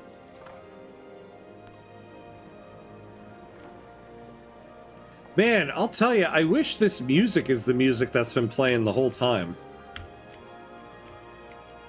I didn't really want to say it, but the music in the opening era, I find kind of annoying.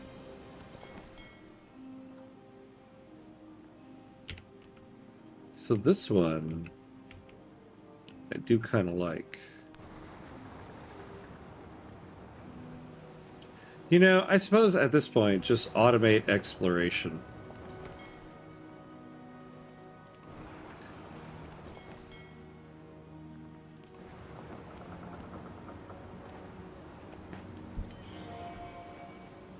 Yeah, I saw the trailer for the new season of Ted Lasso recently. It seems like a new story. He's coaching women's soccer now. I think it's based a bit off the girl in the original season of that show. Do you mean like, wait, do you mean the girl that he always like would run into in the park?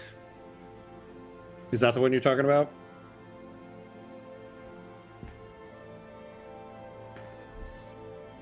It's kind of a city building and management game. Oh, you have missions and stuff. Oh, okay. Check out some YouTube vids. Maybe you'll like it. Ah, nice. Okay, yeah, I'll add it to the list there. I've been itching for something new. You know, I realized too, I haven't really dove into the new DLC for Frostpunk 2, the new Edinburgh stuff. So I think we might try some Frostpunk 2 again when we're done with this Civ 7 run. Just for a couple weeks to lead us into some of the first... oh, well, no, it wouldn't really lead us in... I was thinking it would lead us into some of the first DLCs coming out for Crusader Kings 3. But those aren't really till September. Yeah, it doesn't feel like jumping the shark. Just a few story to tell with some existing beloved characters returning. Yeah, exactly. It sounds like pretty much all of them are returning. I also liberally headcanon shows that jump the shark. Altered Carbon is a great single season of a TV show. Yeah, I always debated whether I wanted to start watching that. It looked kind of interesting, and then it didn't. Is it so? It's worth watching one season. Yeah, I think so. She's in quite a few episodes. Yeah, it was like a recurring thing he would always go back to. It isn't a huge character. Teaches him a few moves. Plays with his son in the episode where he and his wife are talking about the divorce. I think she's a main character in the new season. Really? I did not know that. That's really cool, actually. Yeah, I didn't know that about the upcoming season. I like it, though.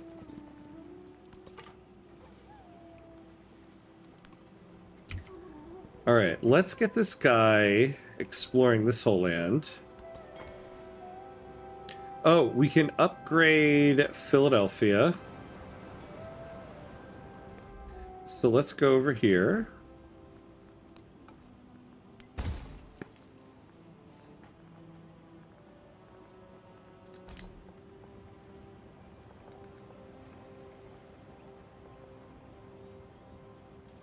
We'll build over the temple.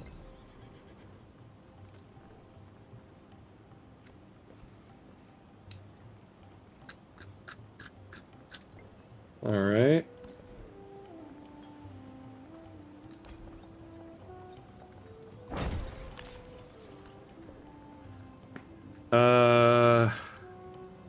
Yeah, we don't have any resources for you. And then what can we add to these places? What is the grist mill again?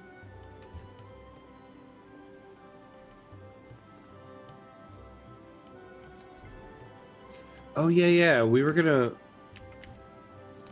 need to make some merchants.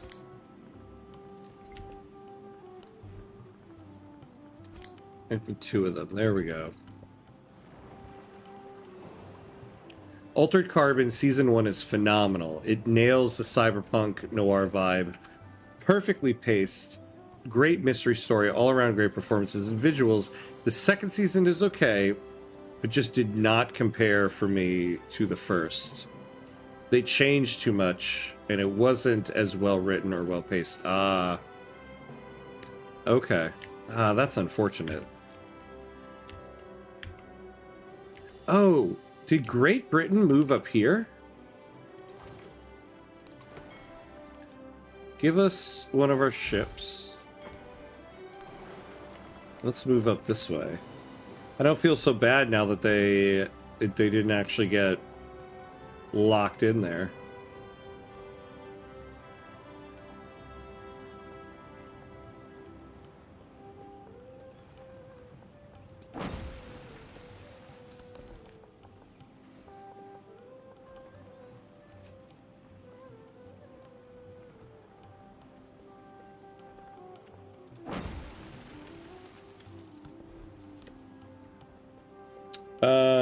Oh, Chicago.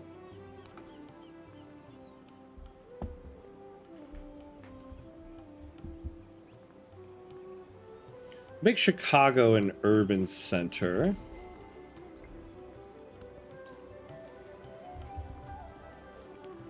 All right, we have a merchant here.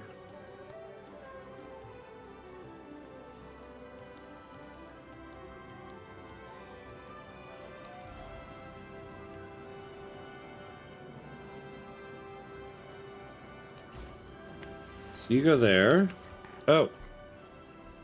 In the capital abroad, our representatives make their diplomatic overtures. Behind the closed doors of the Cultural Outreach Office, however, they get to the real business at hand. Espionage. Yeah, give us a science. All right, pearls. We do it in Baltimore. What is it we get with those?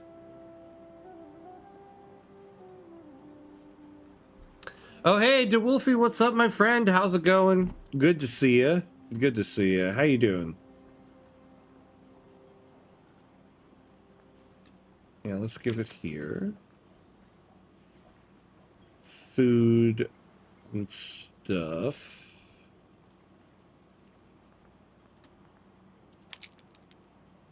All right, there we go.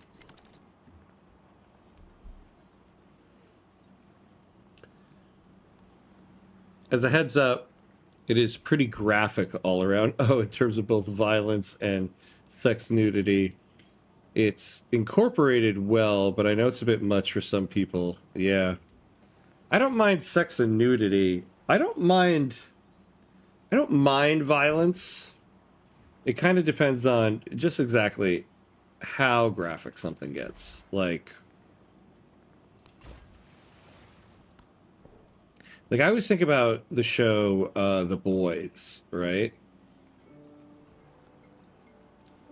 The Boys is like, The Boys really pushes the boundaries. I'm behind on The Boys, so no spoilers, but it's very graphic. But there was one season in particular, I forget which season number. I gotta go back and look. It's the season I kind of stopped watching for a little bit. I was like, oh my god, this is like too much. I can't really take this.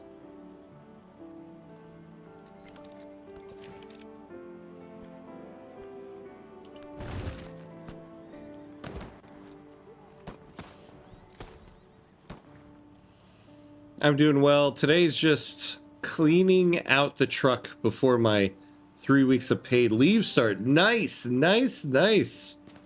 3 weeks of paid leave. That sounds very well deserved. Very, very much well deserved. Congratulations, my friend. I hope you get many a Victoria 3 run done.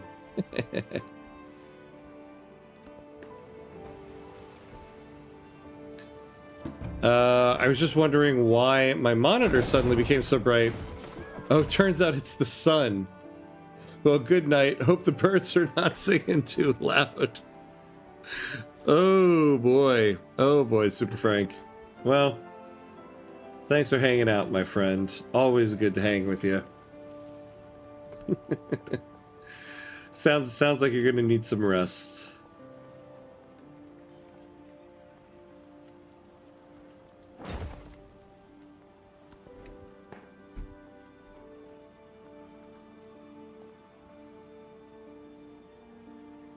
Yeah, I don't like unnecessary gore and violence just because is just yeah. Same. I'm not a big fan of it. I can take it if like there's a reason for it, right? To a certain degree. It's the reason why I'm not a big fan of a lot of horror movies. I'm like, I don't need to see somebody like getting messed up just for the sake of it.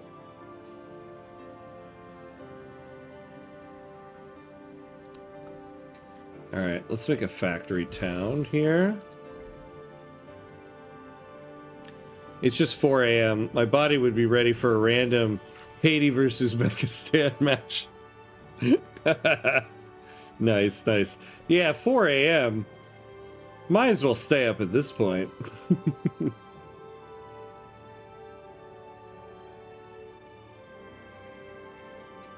Yeah, we can't use this last city resource anywhere.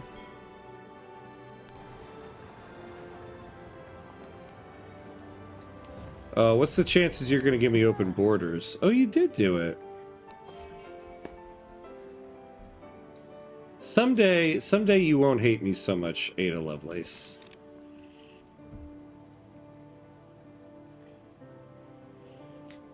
Yeah, I love that for you to fully make the most of it. Yes, yes. Same. I don't like 40K for the same reason, or Cyberpunk. Wait, what's 40K?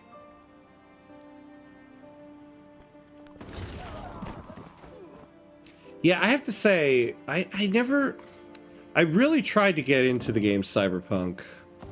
I did it for a little bit. I feel like, objectively, it seems... Changes faster than a human heart. Objectively, it seems interesting. The story seems really interesting. I don't know, I just couldn't get into the game. I ended up putting it down. I do want to go back to it at some point.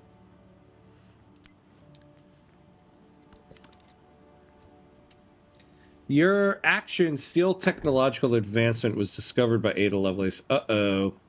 For being revealed, you suffer a negative 24 influence penalty for 10 turns. It was successful. Wait, what? Oh. You gain the following effect. We stole the urbanization technology. Alright, sounds good. Oh, Warhammer 40k. Okay. Oh, is that like overly graphic? Oh, all right. We are at the 2-hour mark, so we do have to take a quick 90-second break and pay homage to our loving gods of ads here. So we're gonna take 90 seconds, and we will be right back.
All right, here we go. Here we go.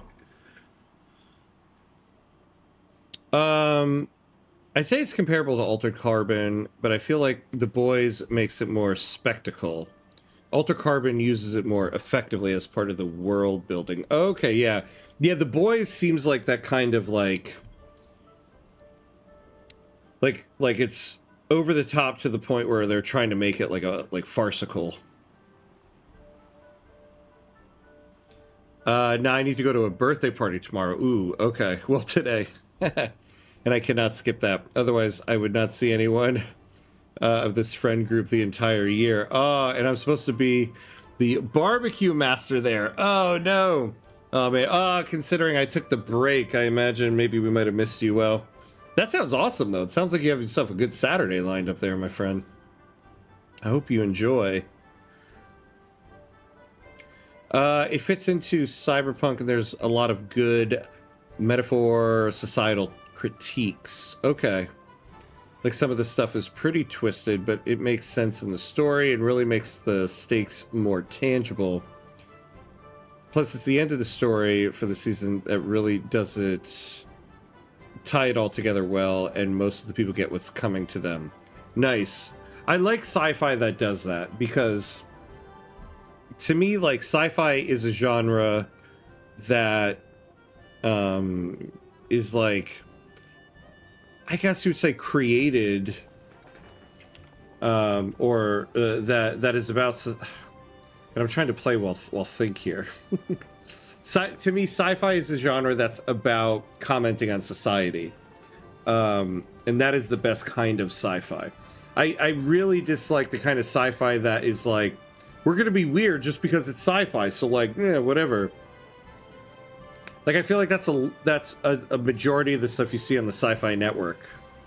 They're like, oh, it's weird because... then why is it weird? Well, because it's sci-fi, and sci-fi's weird. Like, the best kind of sci-fi is supposed to be societal commentary. Cyberpunk is definitely worth at least one playthrough just for the story. Yeah. I know. One of these days... Okay, one of these days... It's funny, too, you know, my brother gave me for Christmas a copy of Elden Ring. He was like, how's Elden Ring going? And I'm like, good. Like, oh my god, I've been knee-deep in grand strategy. I have not played a lot of it. But I should. Oh, new victory tier.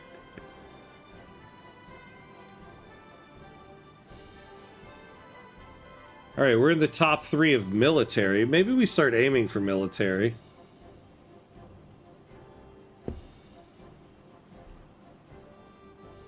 I have a higher tolerance for that kind of stuff, though. Not a big fan of horror, but a lot of the shows I like have pretty heavy elements.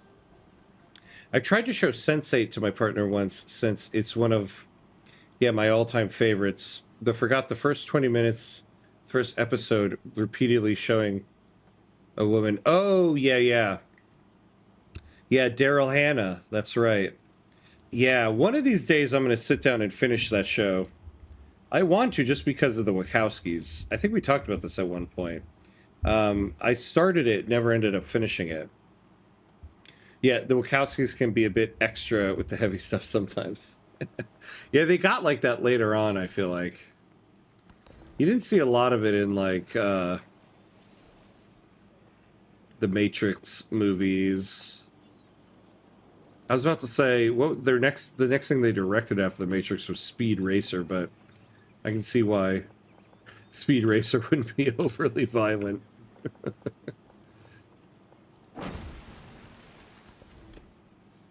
Oh yeah, this town is definitely going to be farming town. We've got so many fishing quays here. We're just gonna circle around Sunderland here. Don't mind us, Sunderland.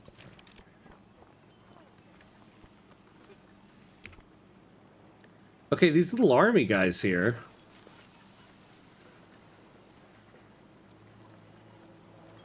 Rifle infantry. Why can't we build something like a rifle infantry? Yeah, I guess we have line infantry. I don't want to build it here, though.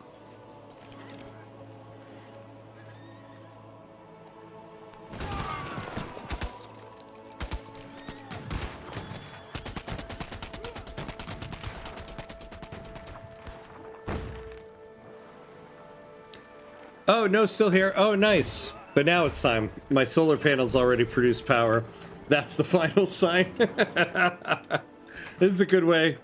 It is a good way to gauge it. When the solar panels start kicking in, it's time to go to sleep.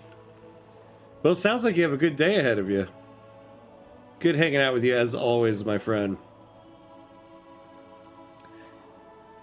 Yeah, I would say Altered Carbon is a perfect example of the saying, sci-fi isn't a prediction of the future, it's a critique of the present. Yeah. Oh, I love that. I love that so much. Man, is that what I'm going to be doing this weekend now? I'm going to be watching Altered Carbon. So readily do Sounds like people it. add themselves to the marvelous contrivances which modern inventive ingenuity has devised. Land ship. We can upgrade a bunch of units to that.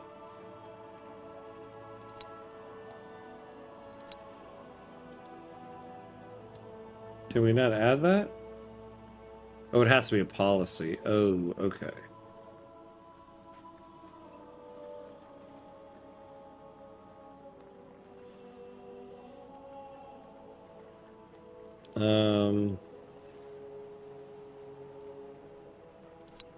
All right, let's do some yeomanry.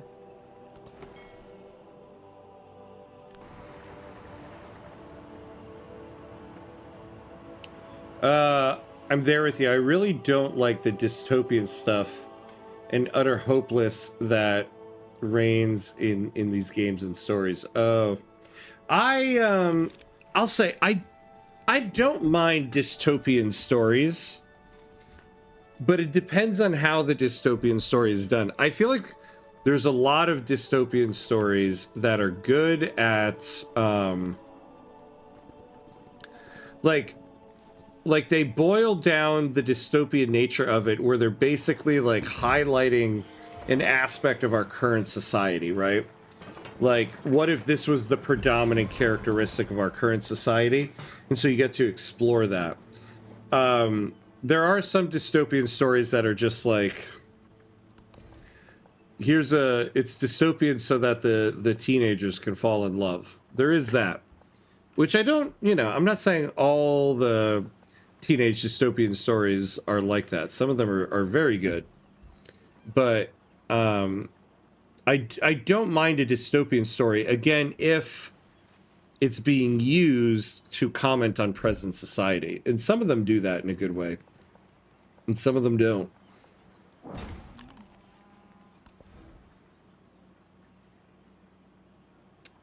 St. Louis. I don't know what St. Louis's thing should be. Let's do a trade outpost. I would like to have a trade outpost somewhere over here. Sense8 really is a phenomenal show. It's paced weird because of getting cut after the second season, but it's got a great story, really good characters and character arcs, and beautiful locations. Yeah.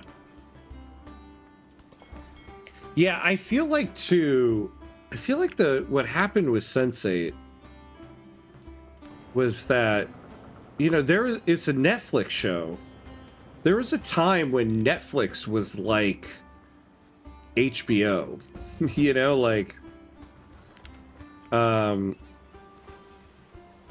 like shows were very like shows were done kind of like movies, right? They put a lot of effort into the shows.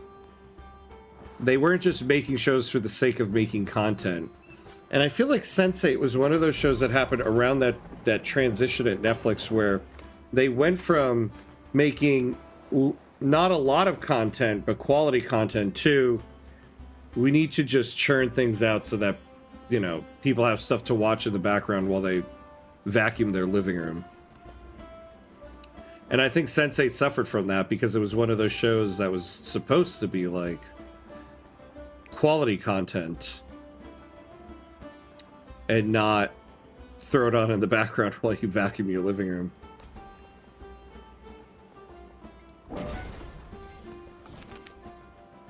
We have a trade opportunity with Cabal. Okay.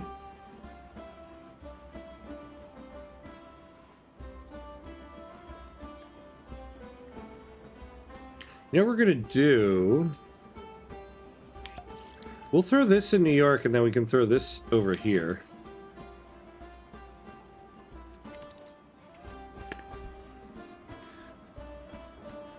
Like, why am I playing a game if the outcome is hopeless? Yeah, and predetermined. That's true, right? Yeah. If the outcome is everything sucks, what's the point? I can see that. Oh my god. Really? We're gonna face a dreadnought here? I can't wait to see how this goes with our wooden ship.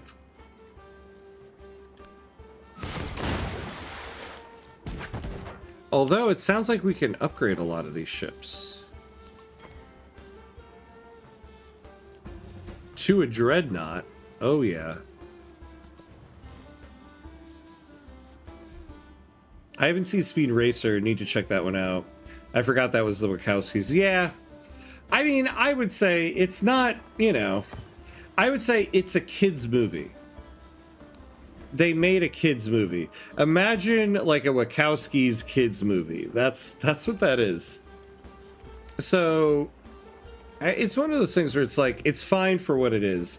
I think the problem with Speed Racer was it was the first thing they did after The Matrix. And so I think there's just so much hype after, oh, The Matrix is done. I would rather earn People who like The Matrix are like, I want to see what the next thing is. And that Speed Racer movie was just not what people were looking for.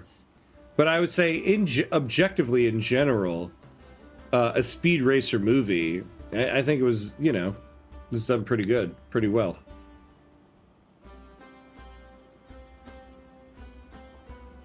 All right, so we finally got this rail yard.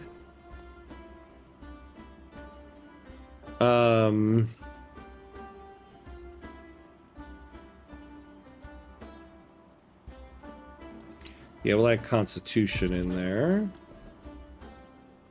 Now we'll start working on some of this stuff. So we'll do modernity.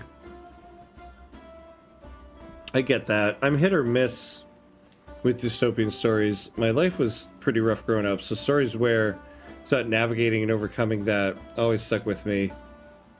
Some that get bogged down by it, though, can just be more depressing. And I tend not to vibe with those as much. Yeah. Yeah, I mean, there was a period of time where, like, dystopian stories, dystopian novels specifically, were, like, the craze. And I was all about it. I read a lot of those. And, I think the problem is... It's kind of going back to the original point here, is that, like...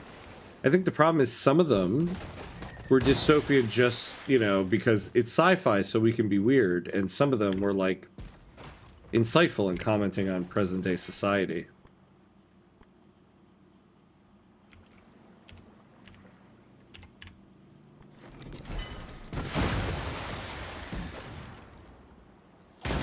Yeah, Sensei couldn't be made in this era of Netflix. Yeah, they really did take advantage of that budget to see the world, though.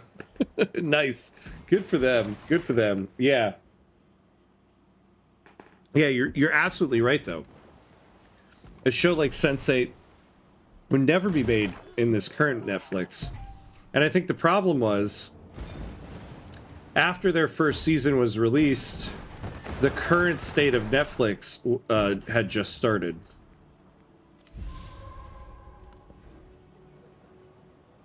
I think, though, when it got canceled, we didn't quite fully grasp what the current state of Netflix was. Because I remember thinking, like, oh, damn, they canceled that show. Like, it seems kind of early. And now, in retrospect, I'm kind of like, yeah, of course they canceled that. Because they're looking for, like, you know, Emily in Paris. Not, you know, like, House of Cards.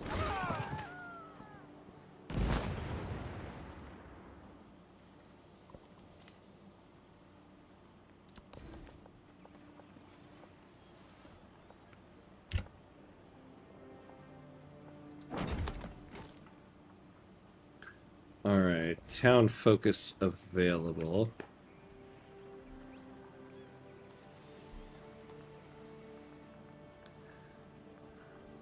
Let's make a grocer here. Yeah. Turn this into that.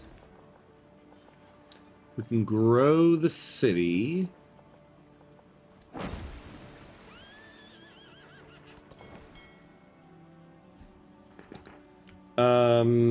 All right. Let's bring this guy back over here. You can heal up and we can upgrade you.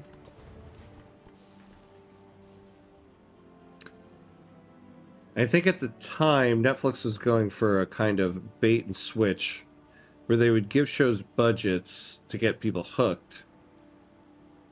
Then make the creators try to do more with less. It made sense. Yeah. Well, they say too, yeah, like, what is it with Netflix? You get, I forget if it's 2 or if you get 3 seasons. Every show gets like 2 seasons, or if the number is 3, like every show gets 3 seasons.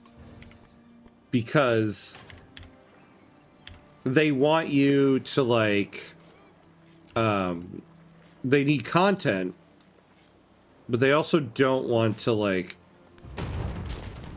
sink a ton of money into a single show.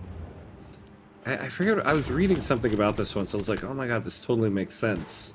And it was something like that.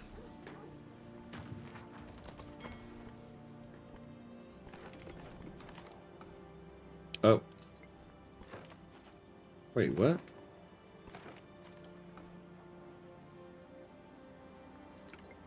No, I don't want to do that.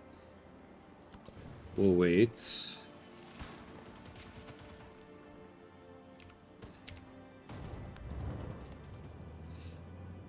Also, Sense8 does diversity and representation very well. As a queer poly person, there's few shows with characters I connected as much with as that show, or felt as seen represented. And it didn't just feel like performative diversity. They really told a lot of good, nuanced stories in the character development. Oh, that's cool. That's cool. Yeah, I remember from the little bit I watched, because I don't remember how many episodes. I didn't finish the first season, but I did get through some. But I remember there is, like, very early on, that one trans character. So there is that in there. There is that character. And she seemed to be, like, the lead character. Though I could be wrong, because, again, it seems like that was the type of story that was going to be very, like, multi-story ensemble type of thing. But yeah, I could see how that would be the case with that show.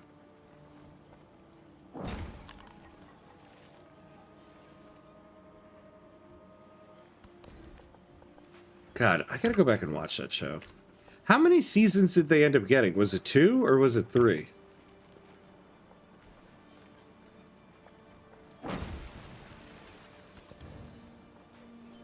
Because if it's 2, I could do that in a weekend. If it's 3, give me like an extra day.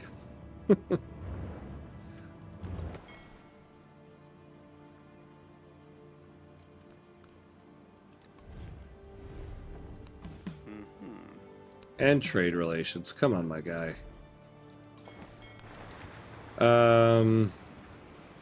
Yeah, let's heal here.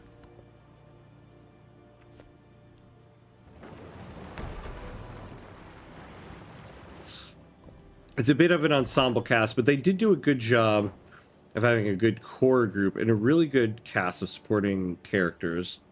Also, imagine having a trans actor play a trans character. Wild, I know, right? Isn't that like the wild, the craziest thing that like I think it's Laverne Cox who put it really well. I think it was her, where she was like, because somebody had posed a question to her like, why do you need trans actors to play trans characters? You know, like, it's acting, you know, that whole thing, like, blah, blah, blah, blah. I remember loving her answer. She was like, the problem is, we aren't getting cast as non-trans characters. Like, we're just not getting those roles. So then when there is like a trans character and one of like real quality, it's a real, she didn't say it this way, but like it's a real kick in the teeth when like you don't get that role either. And I was like, man, that is such a good way of putting it. All right, we need to start befriending Belgrade here. I am tired of fighting them here. Like, what Belgrade? All right, we need 510 influence here.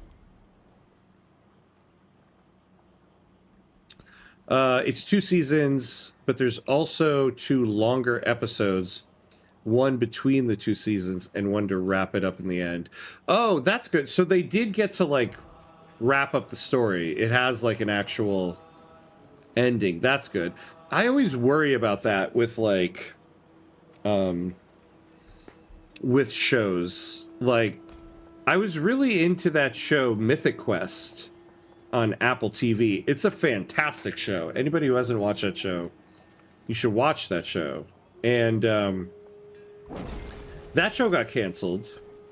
And so they said, oh, we updated the final episode of the last season. And I was like, okay, let me rewatch the episode. I rewatched the whole episode, and the only thing they changed is like the last 15 seconds of the episode. And I was like, ah, God, I watched this whole episode for that, and it didn't really wrap everything up. But at the same time, you know, they didn't create that last episode thinking they had to wrap everything up, so that's nice to hear that that show got to wrap everything up.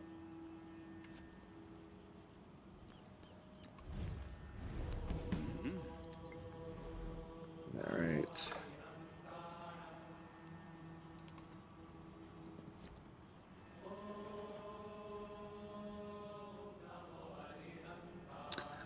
Also, the actor that played Naomi went on to be the new Hellraiser. Oh, very cool. Okay. But the way that they handle some of the dynamics between the Indian woman, her arranged husband, and the member of the cluster she forms a close bond with, and the gay character, his partner, and their beard, really just wholesome stories. Oh, very cool. Okay. God. Am I gonna be binging Sense8 this weekend? Because you're really selling me on it. I think so. I think that's what I'm gonna be doing here. Obviously in between World Cup stuff. I don't think it always has to be strict, but I definitely agree with her point. Some stories need nuance that only the people who go through them can really tell. Heard similar things about Sinners, and yeah, the end of Sense8 was really satisfying. I don't think I've seen Mythic Quest. I'll check it out. Oh, yeah. If you haven't seen Mythic Quest, check it out. Well, yeah, like in that same interview, Laverne Cox says, like if we get to a point where like trans actors are getting cast and all the time as like non-trans characters, then yeah, like you know, non-trans actors play trans characters. But okay, what is happening with Belgrade here? Why is this just this massive war that I have to deal with? So yeah, she was like, if we reach that point, then like, yeah, totally, like you don't cast anybody as a trans character. But unfortunately, we're not at that point right now. So, she was like, and I think her point too is also not like, you can't do that. It was more, she was like, this is why I'm very frustrated about this. So I thought it was a really great point of view on that.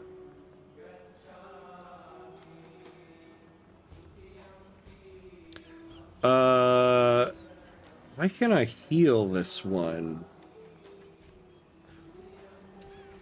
Where's the heal button? Do I need to like actually go into port here? Oh yeah, I do.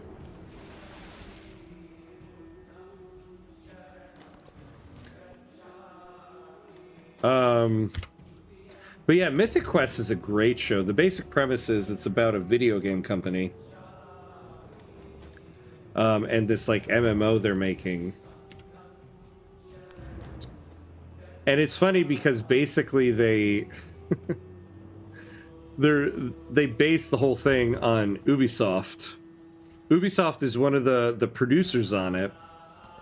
And Ryan McElhaney said like him and Charlie is it Charlie Day, they went and like visited Ubisoft's offices for a period of time to like do research for this show. And so basically, Rob McElhenney plays a game designer, and they're making this game. And so it's basically like a workplace comedy like that. But it's also, especially the first season, well, not just the first season, actually, but it's also very much about like women in tech and women in the game industry. Because the other main character is this one woman who's one of the lead programmers. And it's fantastic. And it's so funny because it's a comedy show, but they have one episode every season. And it's like, it got to the point where you wait for this one episode. And it's a serious episode. And it's written just fantastically. Every season, my wife and I are like, okay, what's going to be the one episode? It's usually around like episode 5 to episode 7. And every season has one, and it's always fantastic. The first season's episode is kind of the best one, but oh my god, I highly, highly recommend that show.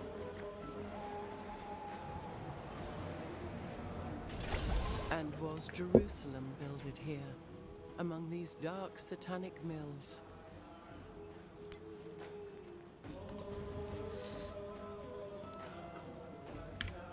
All right, you're gonna stay here. We'll have you go heal up over here. I feel like we're gonna need more people.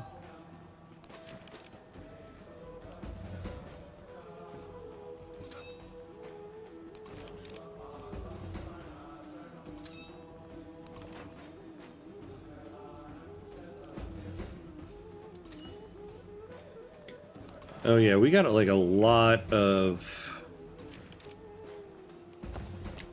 military here that we need to upgrade.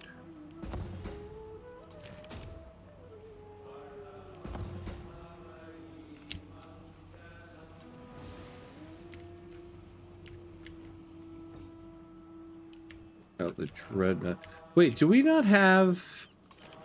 Oh, there we go. I was like, do I not have a military unit in that town? That sounds awesome. I'll have to check it out. Yeah, absolutely.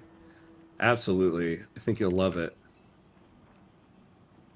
It does sound familiar now that you explain it. Someone has to have mentioned it recently.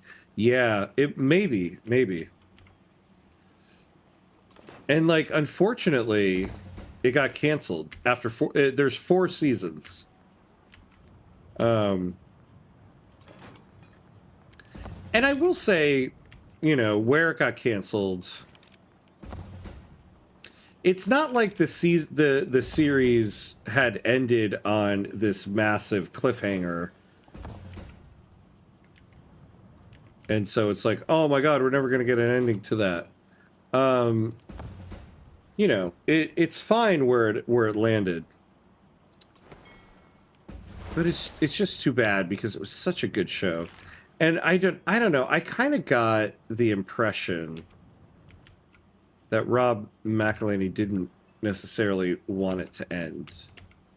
I forget, there was some article I was reading and I was like, oh, I think this was not done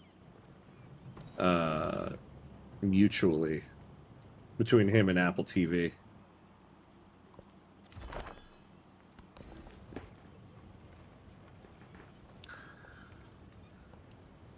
All right.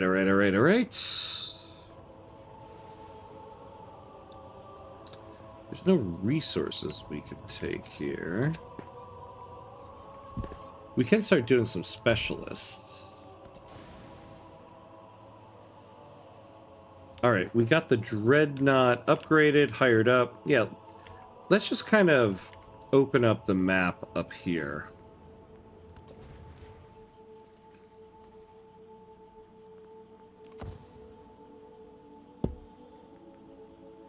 Oh, you know what we're gonna do? I have this line in... Ooh. Upgrade to Marine. Yeah. And then these guys, we're gonna bring them over here and finally just knock out all these Belgrade people. Oh, yeah, you know what else I should do? Let's purchase a settler. And a grocer.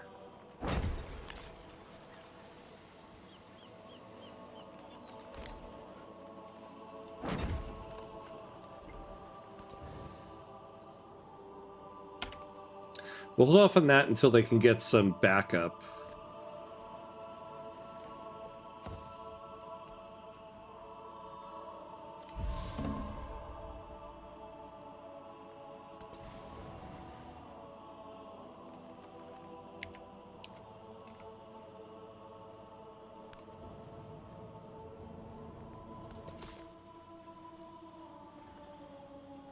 You know what, now that I built this person, they're gonna have to go to sleep. Uh-oh.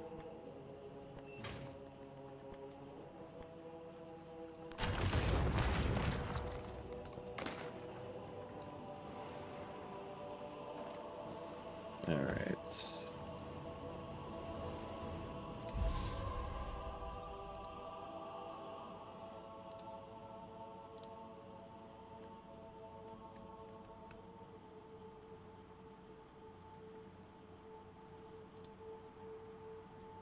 All right. Who do we have here? What do we have? Who's highlighted?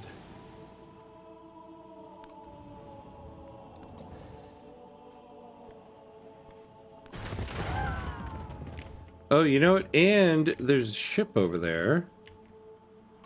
Why don't we have you start heading over there?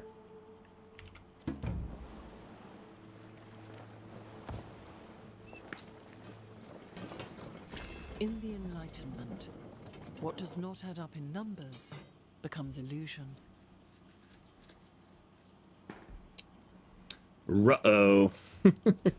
Wait. What's ruh-oh? What did we do? What did we do? Did I mess something up? I usually do. Oh, you know, I haven't saved once this whole run so far. We're gonna do that real quick. Just, you know. Always makes me nervous.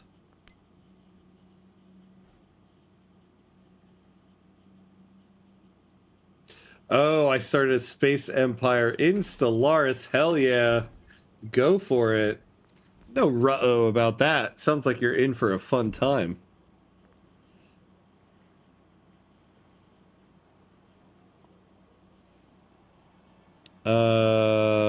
Let's do...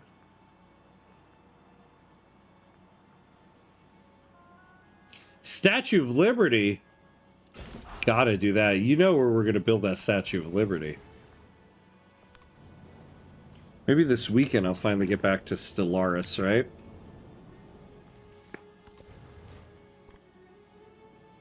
I should play some Stellaris. After we talk about all this sci-fi stuff.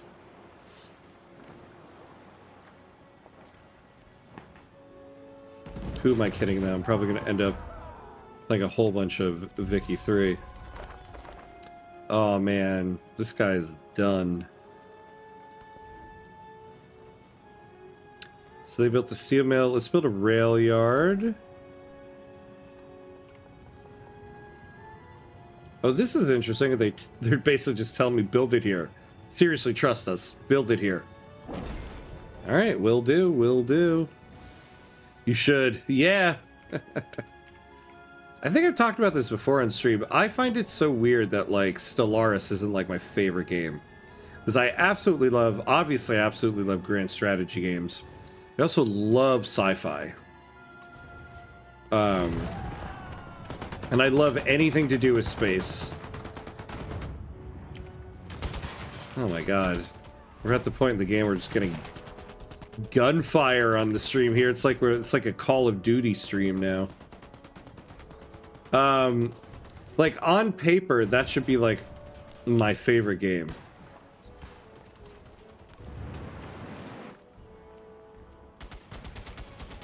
Oh, I love the little boat they make.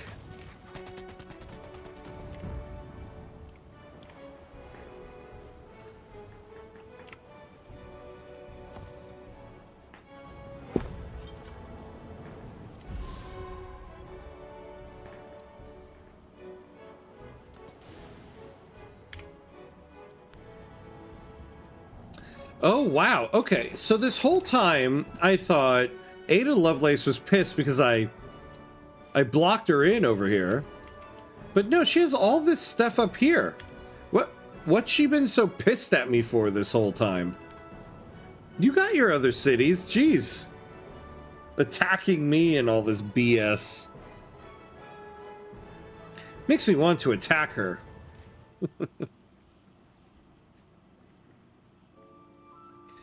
This weekend's probably going to be Vicky 3 for me. At a good point on my Conga run, need to keep pushing ahead. Yeah. Same, actually. I'm in the midst of doing a run as Herat. And I'm going for that Duran Duran achievement where you have to form the Durrani Empire. I'll probably end up doing that because I'm in the midst of that, and I think I have a shot at getting it.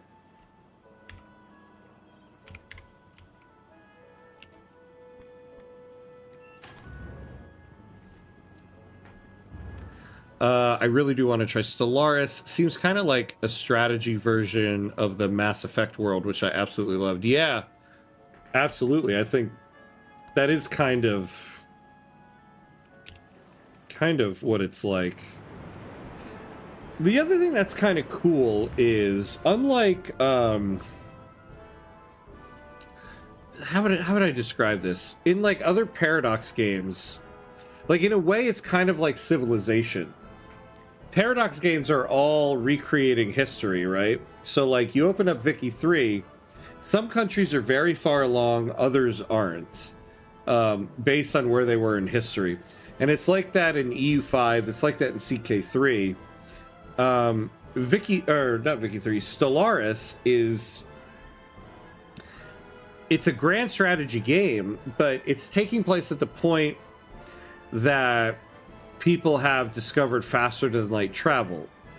So you don't have this massive empire at the start. And so it's kind of like Civilization in the sense that with Civilization, we started with one settler right here and then we expand out. And that's kind of what Stellaris is. You have your home planet and then you expand out into the galaxy around you. So it's interesting where it's very much like a real-time Paradox game, but in some ways it feels kind of like a real-time Civilization game set in space. And it's fantastic.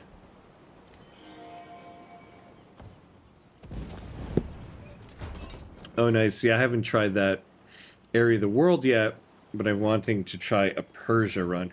Persia runs are... I find Persia runs to be so much fun in Vicky 3. Absolutely should do a Persia run. There's a couple achievements you can get out of it. Persia is also one of those countries where, like... I think you start off unrecognized. So you start off with a lot of room to grow. But you also have just like a lot of potential and resources and stuff like that.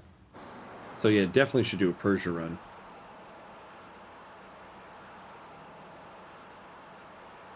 That's cool. I didn't know that about Stellaris. I do like building my empires from scratch. Yeah. Yeah, I've always said, like, if I was going to create a mod for Vicky 3, my mod would be... Wait, who died? Who died? Who died? Oh, they killed my land ship.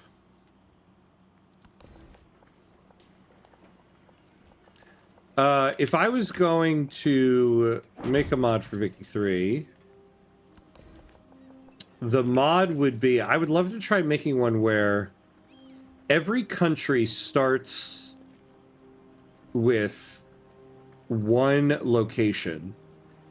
So pretty much like the capital state. And then everything else on the map is decentralized. Everybody starts with a colonization law. And so you have to, like, colonize out. Eventually you get to a point where you can start attacking other people for land and stuff like that. And so it's kind of like Civilization in a way, where you start with your one city, and then you have to like expand out and get resources and stuff like that. Call it like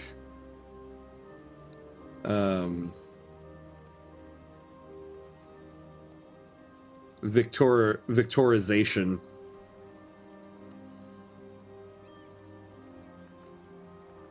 All right, how much longer till we get to... Oh, we're doing mass production now, so we can do factories. Finally, finally, finally.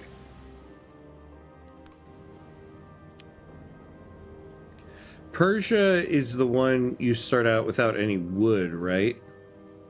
They do have wood. No, I don't think so. I would say, I think Egypt starts with less wood. Persia, you have wood. It is still a bit of a problem, though. Yeah, you definitely have a bit of a problem with wood. And actually, I haven't played Persia in the new patch.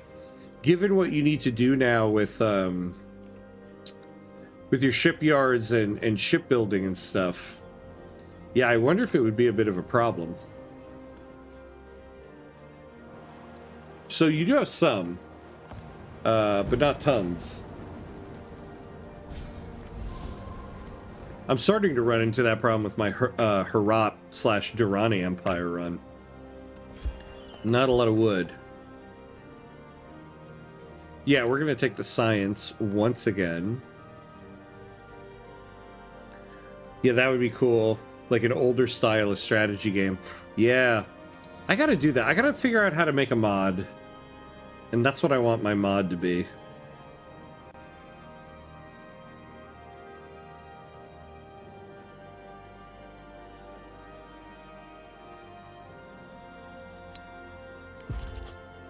God, I know I've said this a couple times this stream. I'm loving the music in the modern age here. I don't know if they added new music or not, but none of this played in the previous ages, and I love it. I wish I could just play this through the whole run and not have that stuff in the opening age.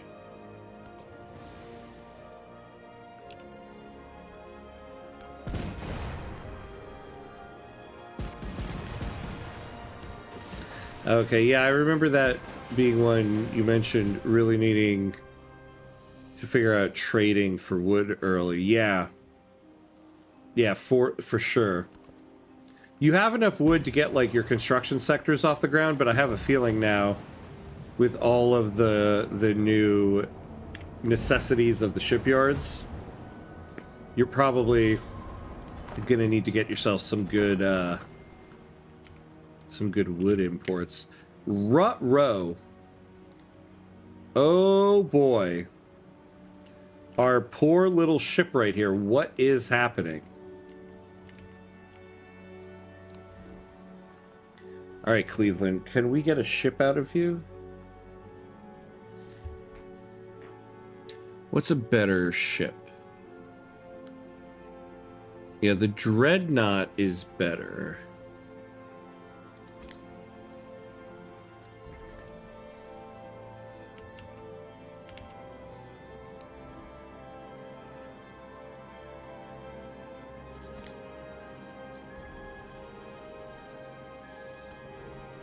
All right. Haha, you can call your mod Risktoria. Oh my god, it totally is. That would totally be the name. Risktoria. Risktoria 3. Charters of Civ. I love the department store is something here.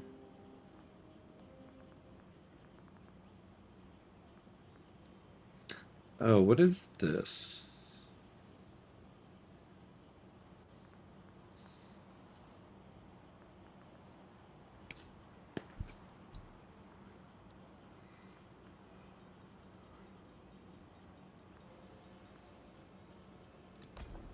Let's build another rail station.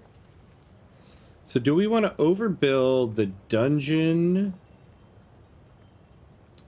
the observatory, or the guild hall?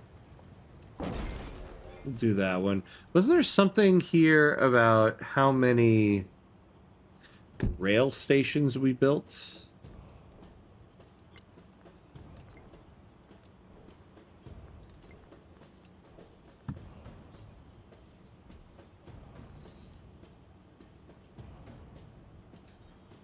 I thought there was something.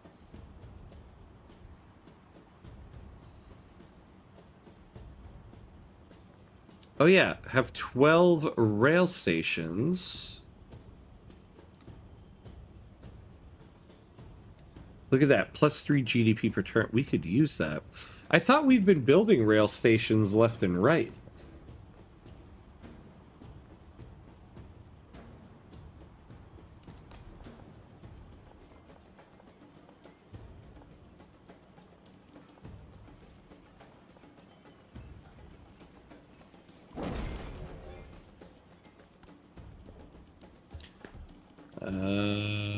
God, nothing.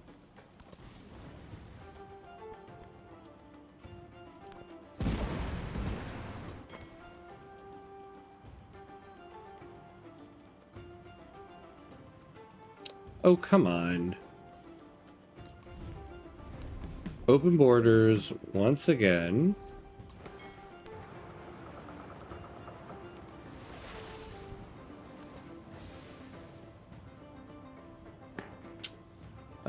Yeah, so let's go over here. Let's open some things up.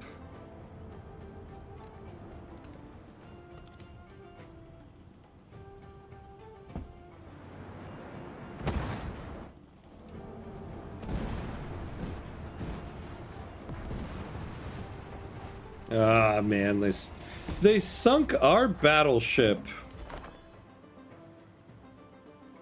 By battleship, I mean dreadnought.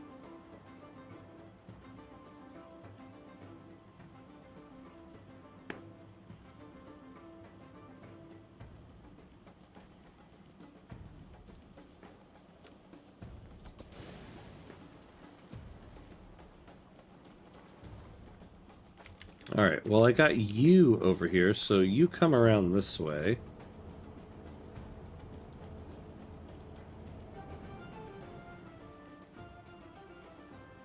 Yeah, how dare they? How dare you, sir? I mean, it's like a damn city-state here.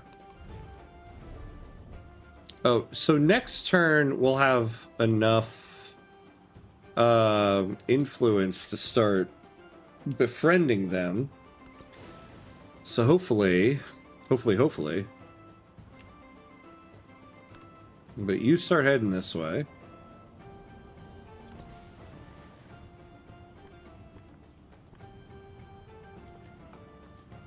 Oh, nope.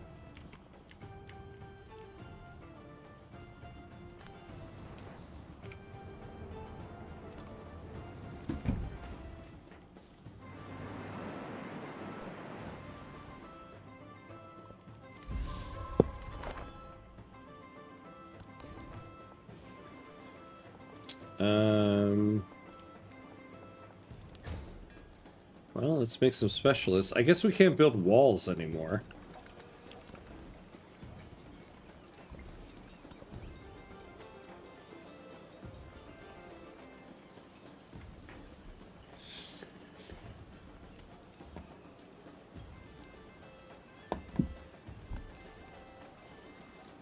Yeah, the rail station, we need to build those.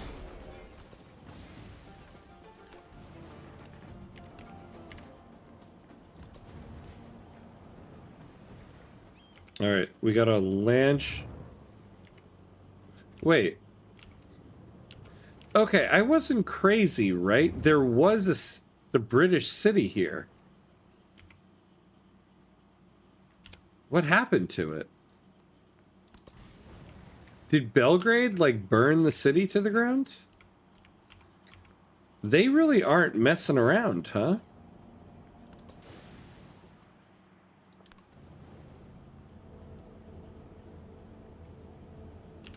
Oh boy.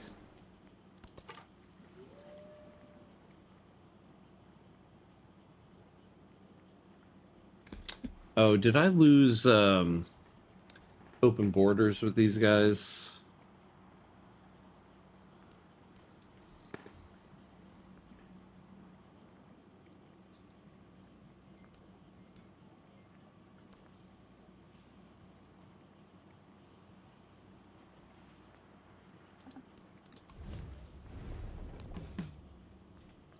Oh, there we go. I love that he absolutely hates me, but we'll still take open borders.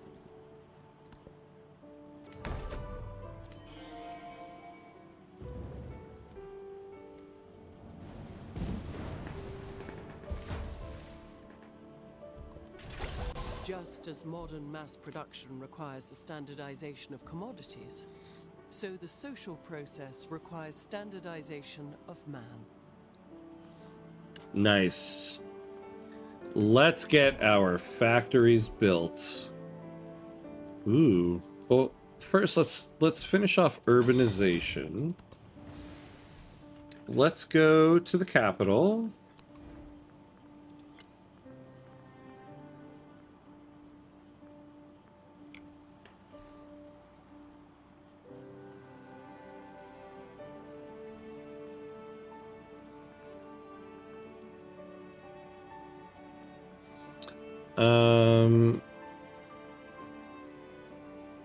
Wait, why don't I have the option for a factory?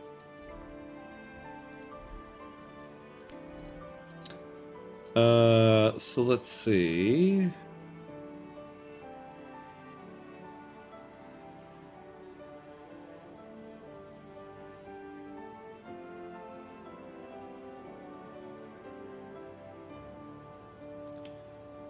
Oop, oh, damn it. Where'd it go? Where'd it go? Must be built in a settlement connected to the capital by railroad. Can be purchased in towns. Can be purchased in towns. Does that mean can't be purchased in cities?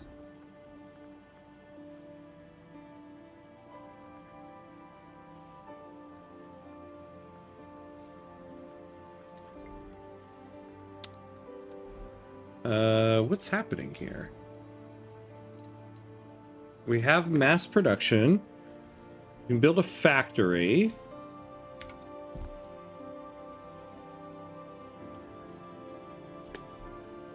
So the cannery is showing up places. Why is the factory not?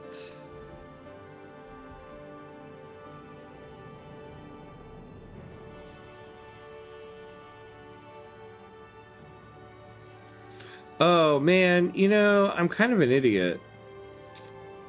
I've been building steel mills and rail yards in places and like not together.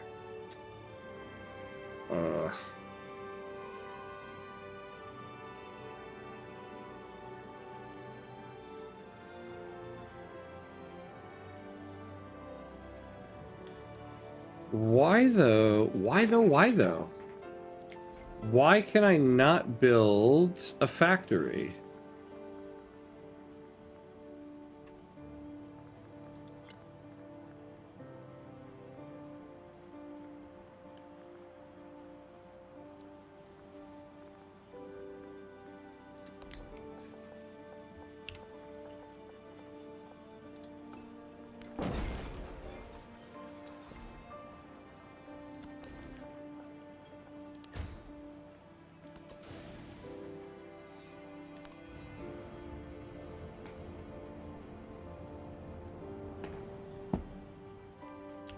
Man, I would love to take Liverpool right here.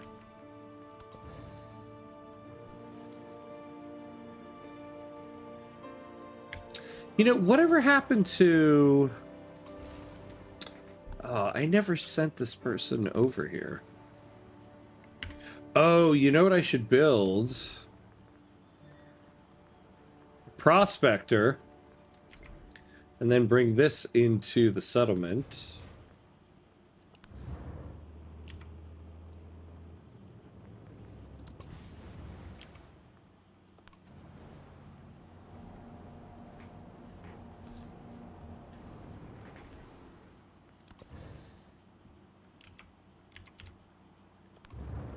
All right.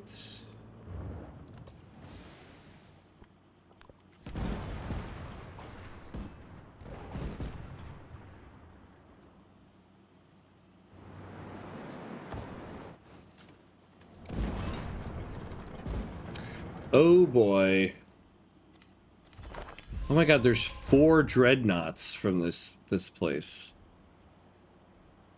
That's quite a lot.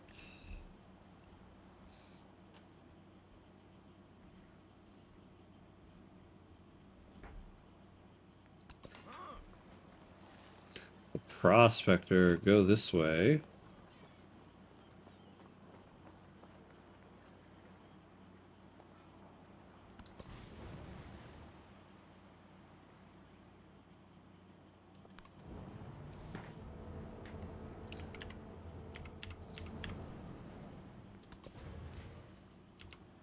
Yeah, you backtrack. That's what we're gonna need you to do.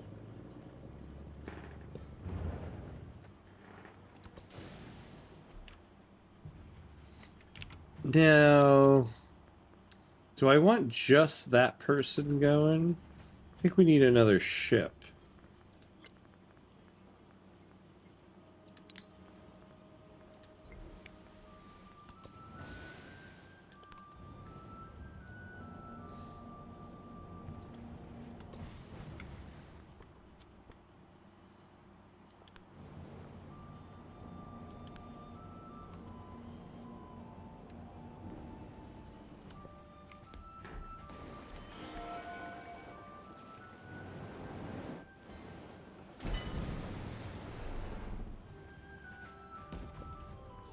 Damn.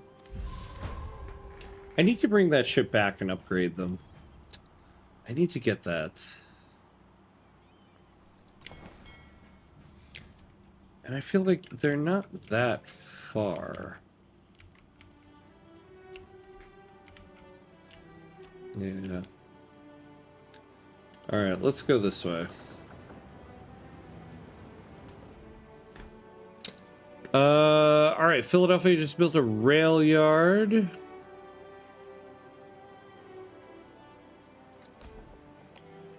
Now, where did I put that?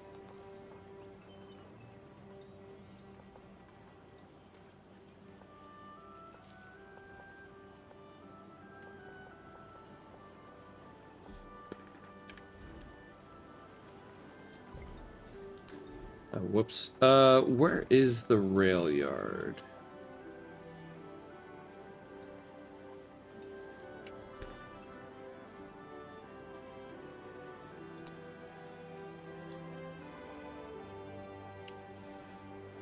Oh, I built it in the city center. Of course I did. Of course I did. Damn it. Okay.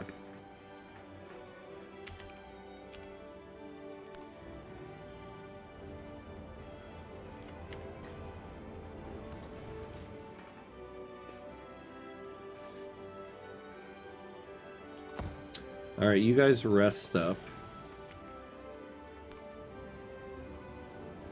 So we've got 2, we've got 3, we've got a good amount to match up with the 4 that we're going to run into. Oh, didn't want to run into it right here, though. That sucks. Damn it.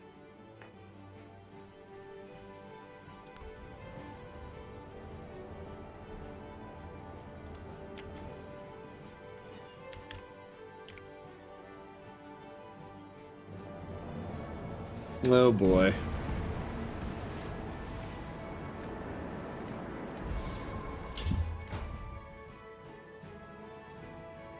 Moments victory. What does that mean? Oh, we got bumped out.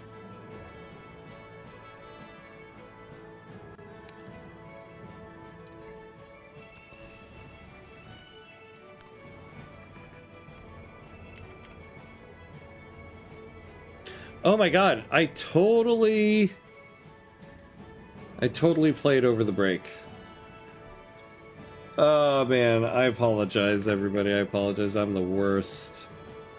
I see ad break ends in a couple minutes, or a couple seconds here. I apologize to everybody on Twitch that can hear me now.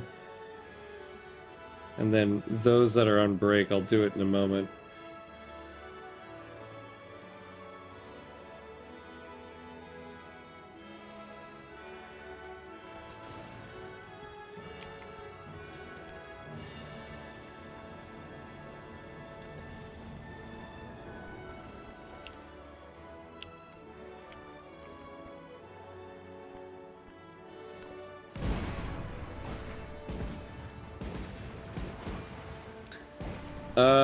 Everybody on Twitch that just sat through an ad, apologies. I totally played over the break. I am sorry. Well, we'll go another 30 minutes here. But I apologize for not paying homage to the gods of ads. Like, how dare I? It's blasphemy.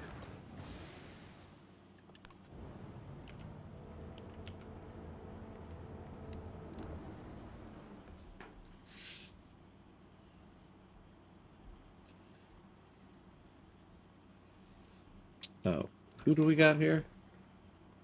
Oh, yeah. All right, prospect. There we go. All factory resources.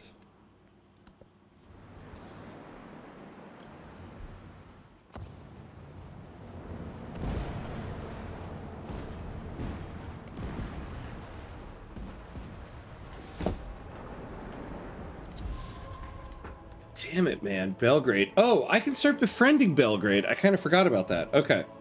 Let's start doing that so we can stop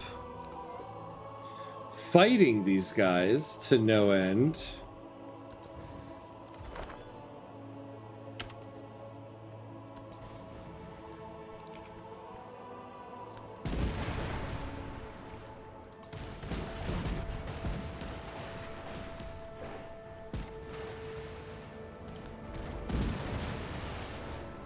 There we go. Finally making some progress. Yeah, how could you? Unforgivable. Just got into the flow of the game. I know. It happens sometimes. I feel like it always happens too, like, at that 3-hour mark. I'm always like, break? What break? Where we're going, we don't need breaks.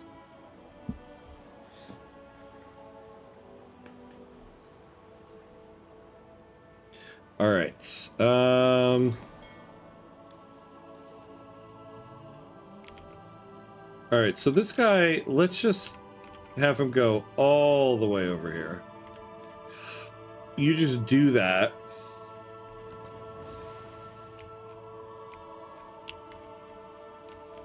We should really heal this guy up too. Well, there's land over here.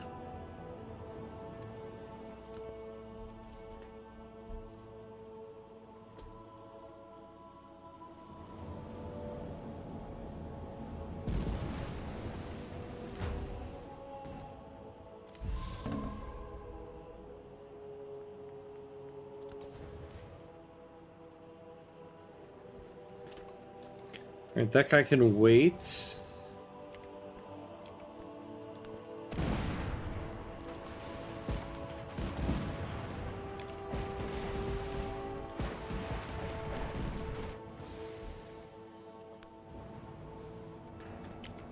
Oh, tell me this is unclaimed land.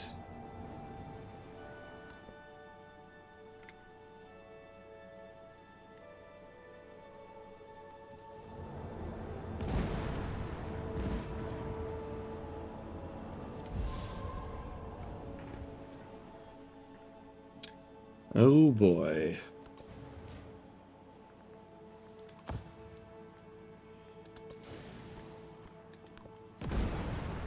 There we go, got one of them.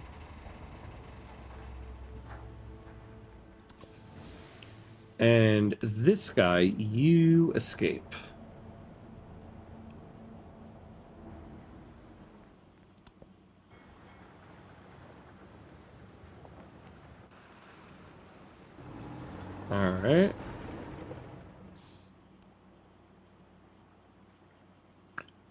go. Our marine has arrived, so we're gonna start heading south.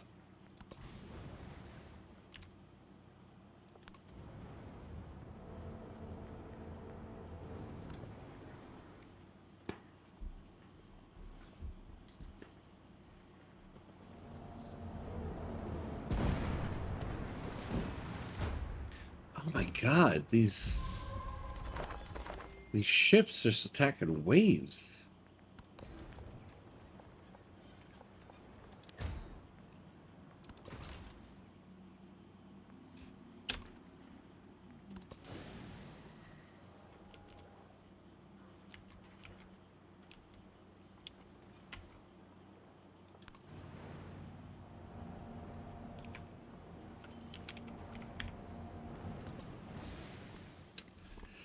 Oh man, this guy, what do I do? What do I do? I mean, I think you gotta flee. I don't want to lose you. Who the hell is this guy?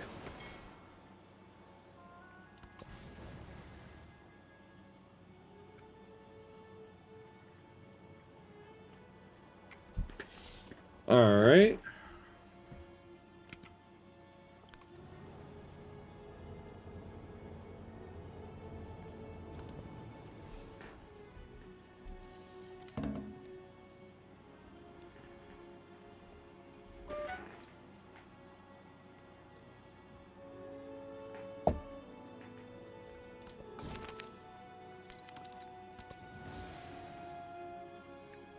Yeah, there we go. Get to the harbor.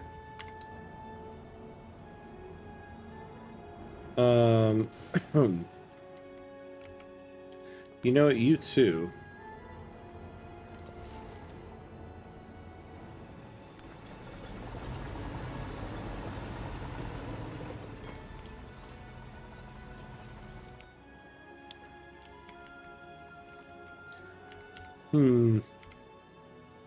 Can't attack these guys, because why? Well, you know, we're just helping out. Hey, you're attacking me.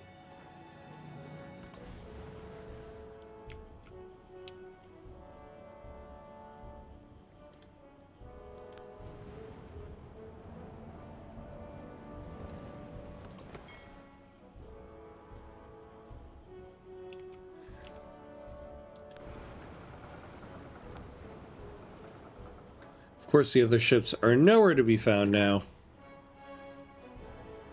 I mean, ships attacking in waves it does sound fitting. Touche, my friend, touche. Yeah, you make a good point there.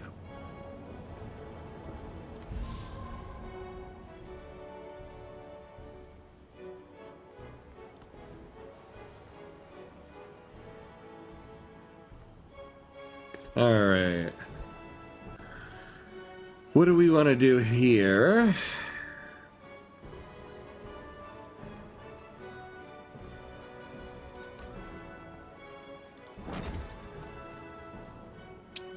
Do a sawmill.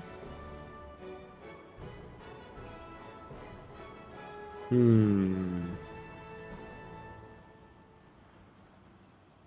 mean, we don't want to send it back out. I guess it could feel fine right here.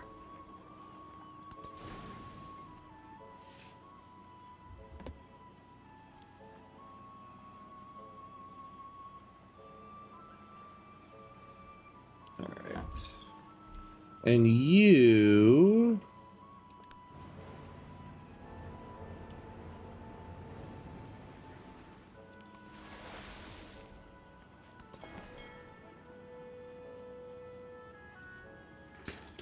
All right.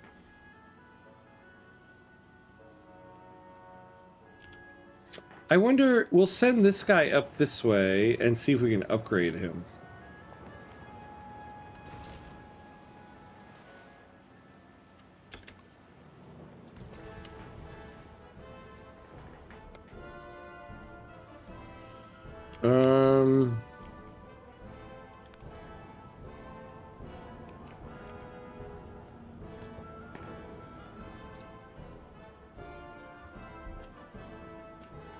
Why are there so many hostile aliens around my starting section?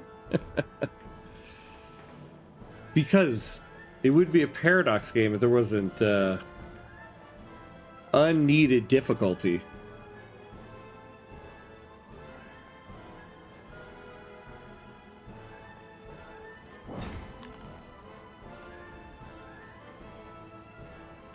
All right, production in New York.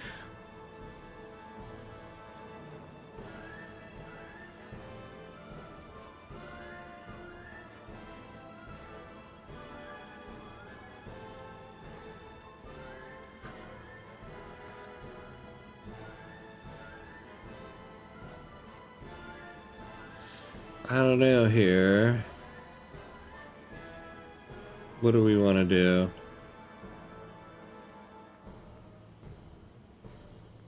I suppose a schoolhouse, you can never go wrong.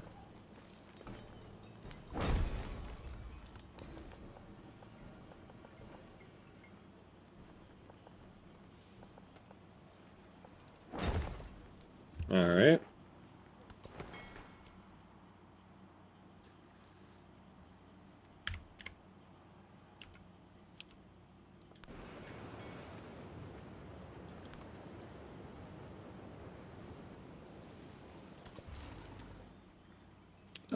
These guys can stay there.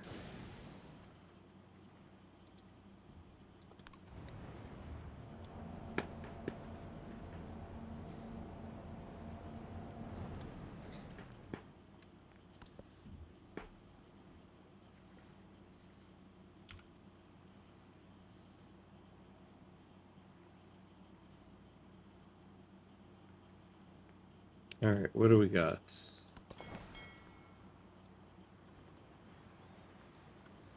Could use some recovery. Oh yeah, this guy. Yeah, first off, yeah, upgrade you. And then we'll do that. It ruins my pretty space borders. Sounds like it's time to go to war then. The face of a city changes faster than a human heart.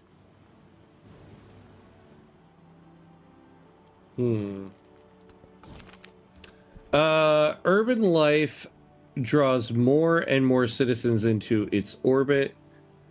Cities provide easy access to goods and products from around the world, as well as many jobs, but prices are also on the rise, and petitions grow for better working conditions. We'll go with science, no matter what here.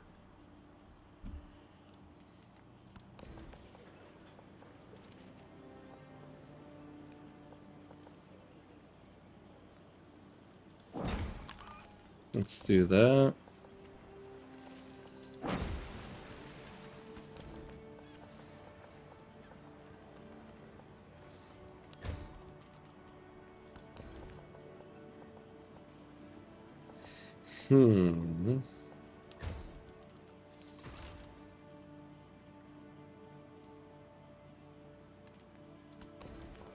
Let's see here. What are we doing?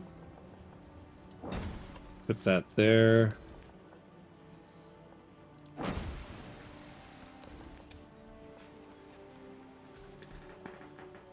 I think this is mainly going to be a coastal town here, right? Can I add? Oh no, growing town. Fishing town.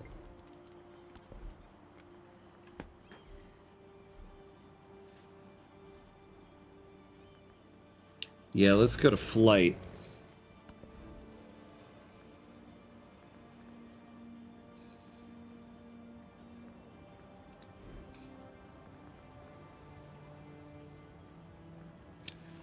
All right.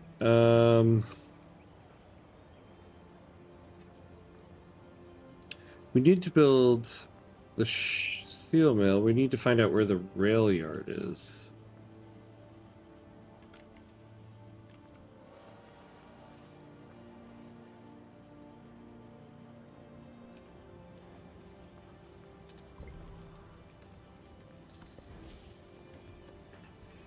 Well, I guess we're coming back to it.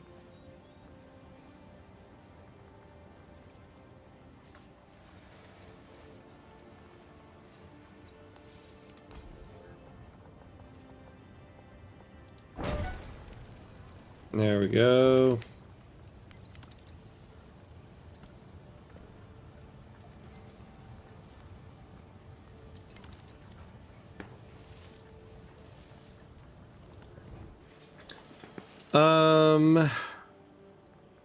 They're definitely going to be a fishing town. We have so many fishing quays here. I just had a thought. I wonder if piracy goods count towards your GDP in Vicky 3. Oh, like a black market trade center. It's a great question, actually. I mean, my gut instinct is no. But I don't know for sure. It very well could.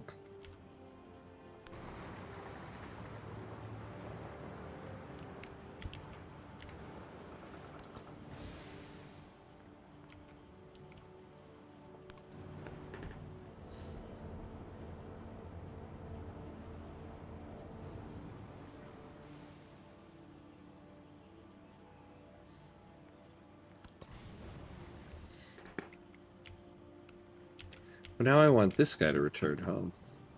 Get repairs.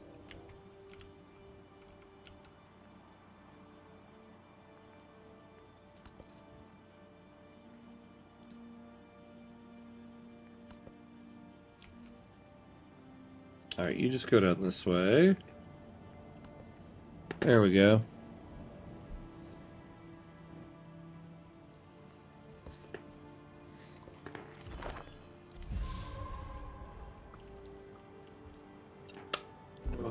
Alright, alright. We got a narrative choice. The rise of American industry has changed its very imagination. As the machines of production roar onward, much literature begins to reflect a longing for the simple past and the rawness of emotion and nature. Other authors take the opportunity to criticize society's present through realistic snapshots. Let's take the science.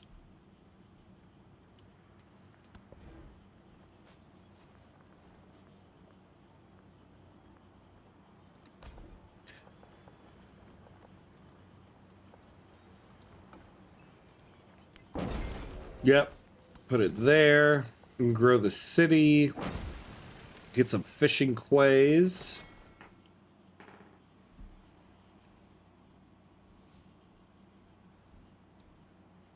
All right. Oh yeah, so I want you to upgrade. What can I build for these guys?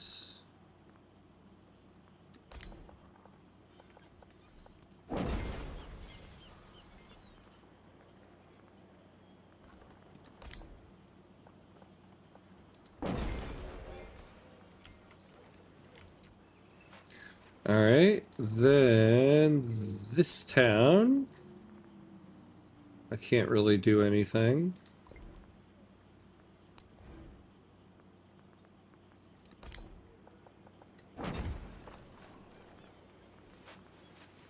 All right, that's it.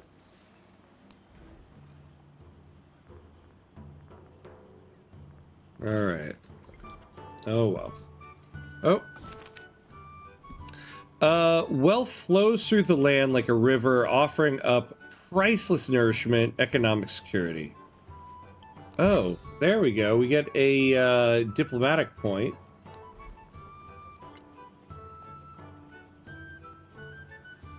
So +1 resource capacity in cities, or +2 if you have 3 or fewer. +10 gold per age for every alliance. Or +1 resource capacity in towns.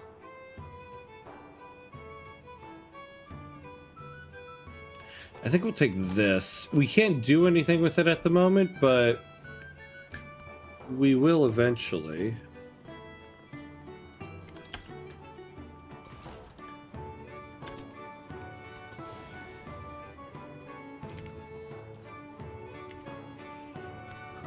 Yeah, go through all those guys.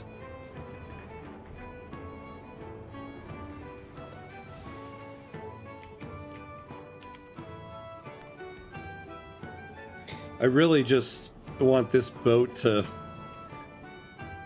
get these hexes out of there.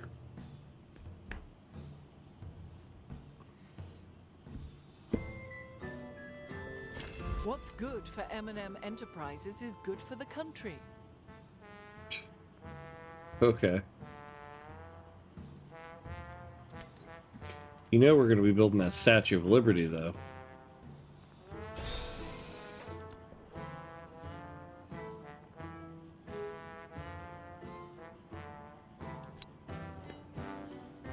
Alright. What are we building in New York right now? You know we're doing that Statue of Liberty.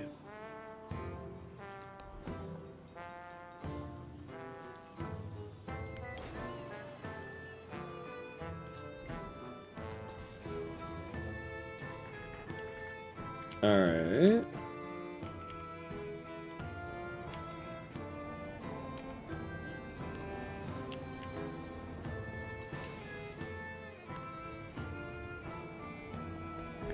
There we go, there we go.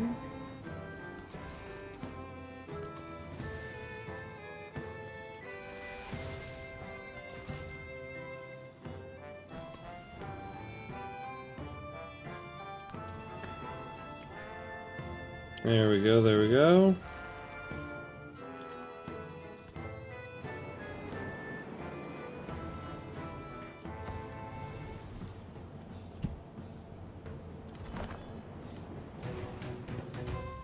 Oh, what was that?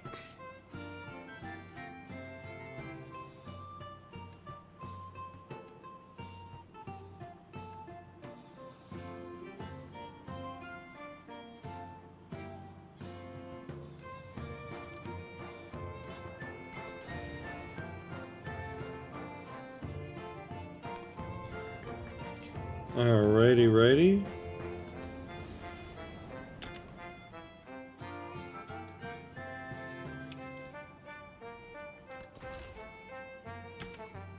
Alright, there we go, there we go.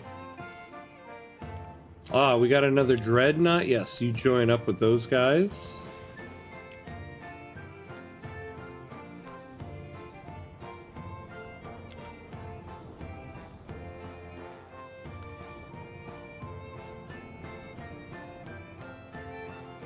Okay.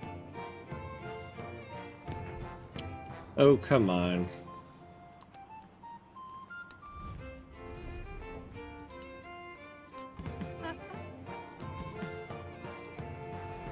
And we got trade advantages out of it. So you can continue to automate.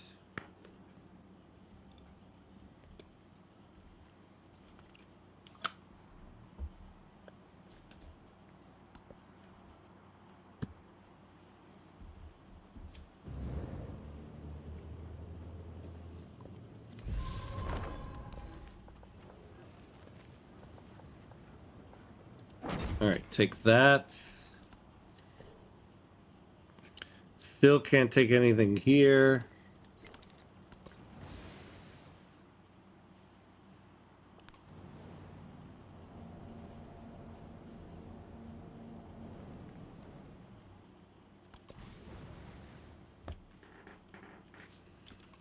Where are all those ships now?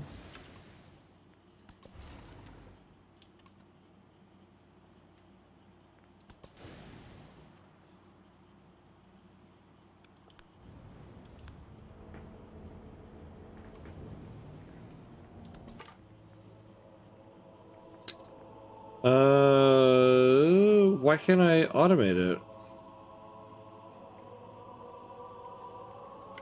I thought we just did this. Yeah, we have open borders for 14 turns. Oh, it's this guy.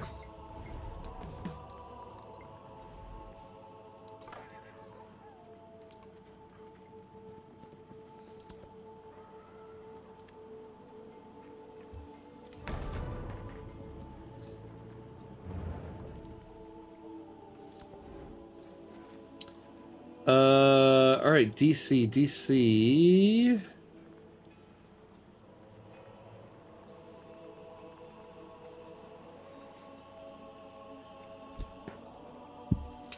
The railway already exists.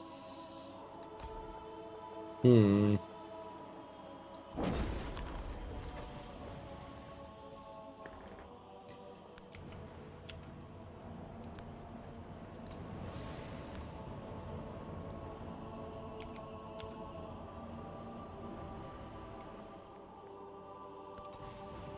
All right.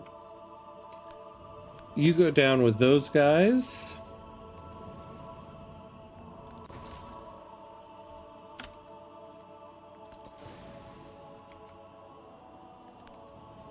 Yeah, you come over and heal up.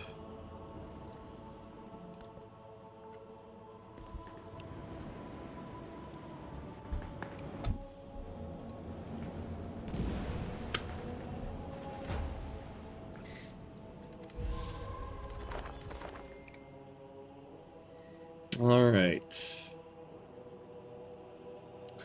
Well, I think we're at our stopping point for the night. Made some good progress today. We're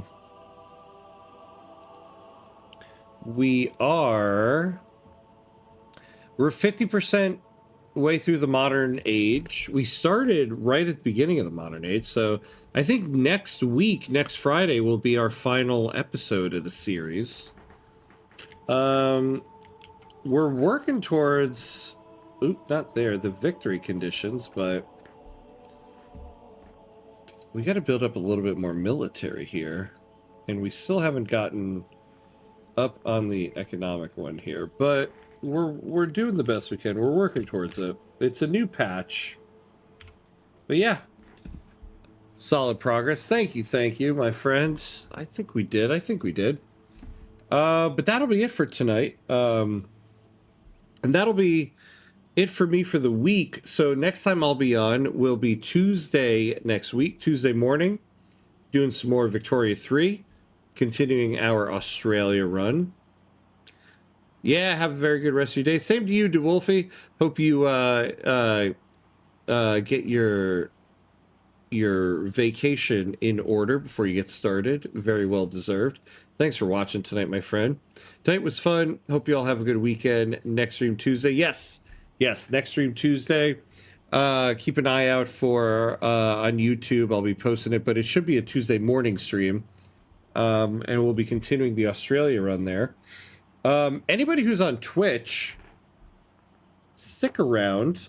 We're going to do a raid into another Civ 7 stream. My friend Paisley Trees is on doing some Civ 7. She's an excellent person to watch with some Civ 7. An excellent Civ 7 player. So we're going to raid into her.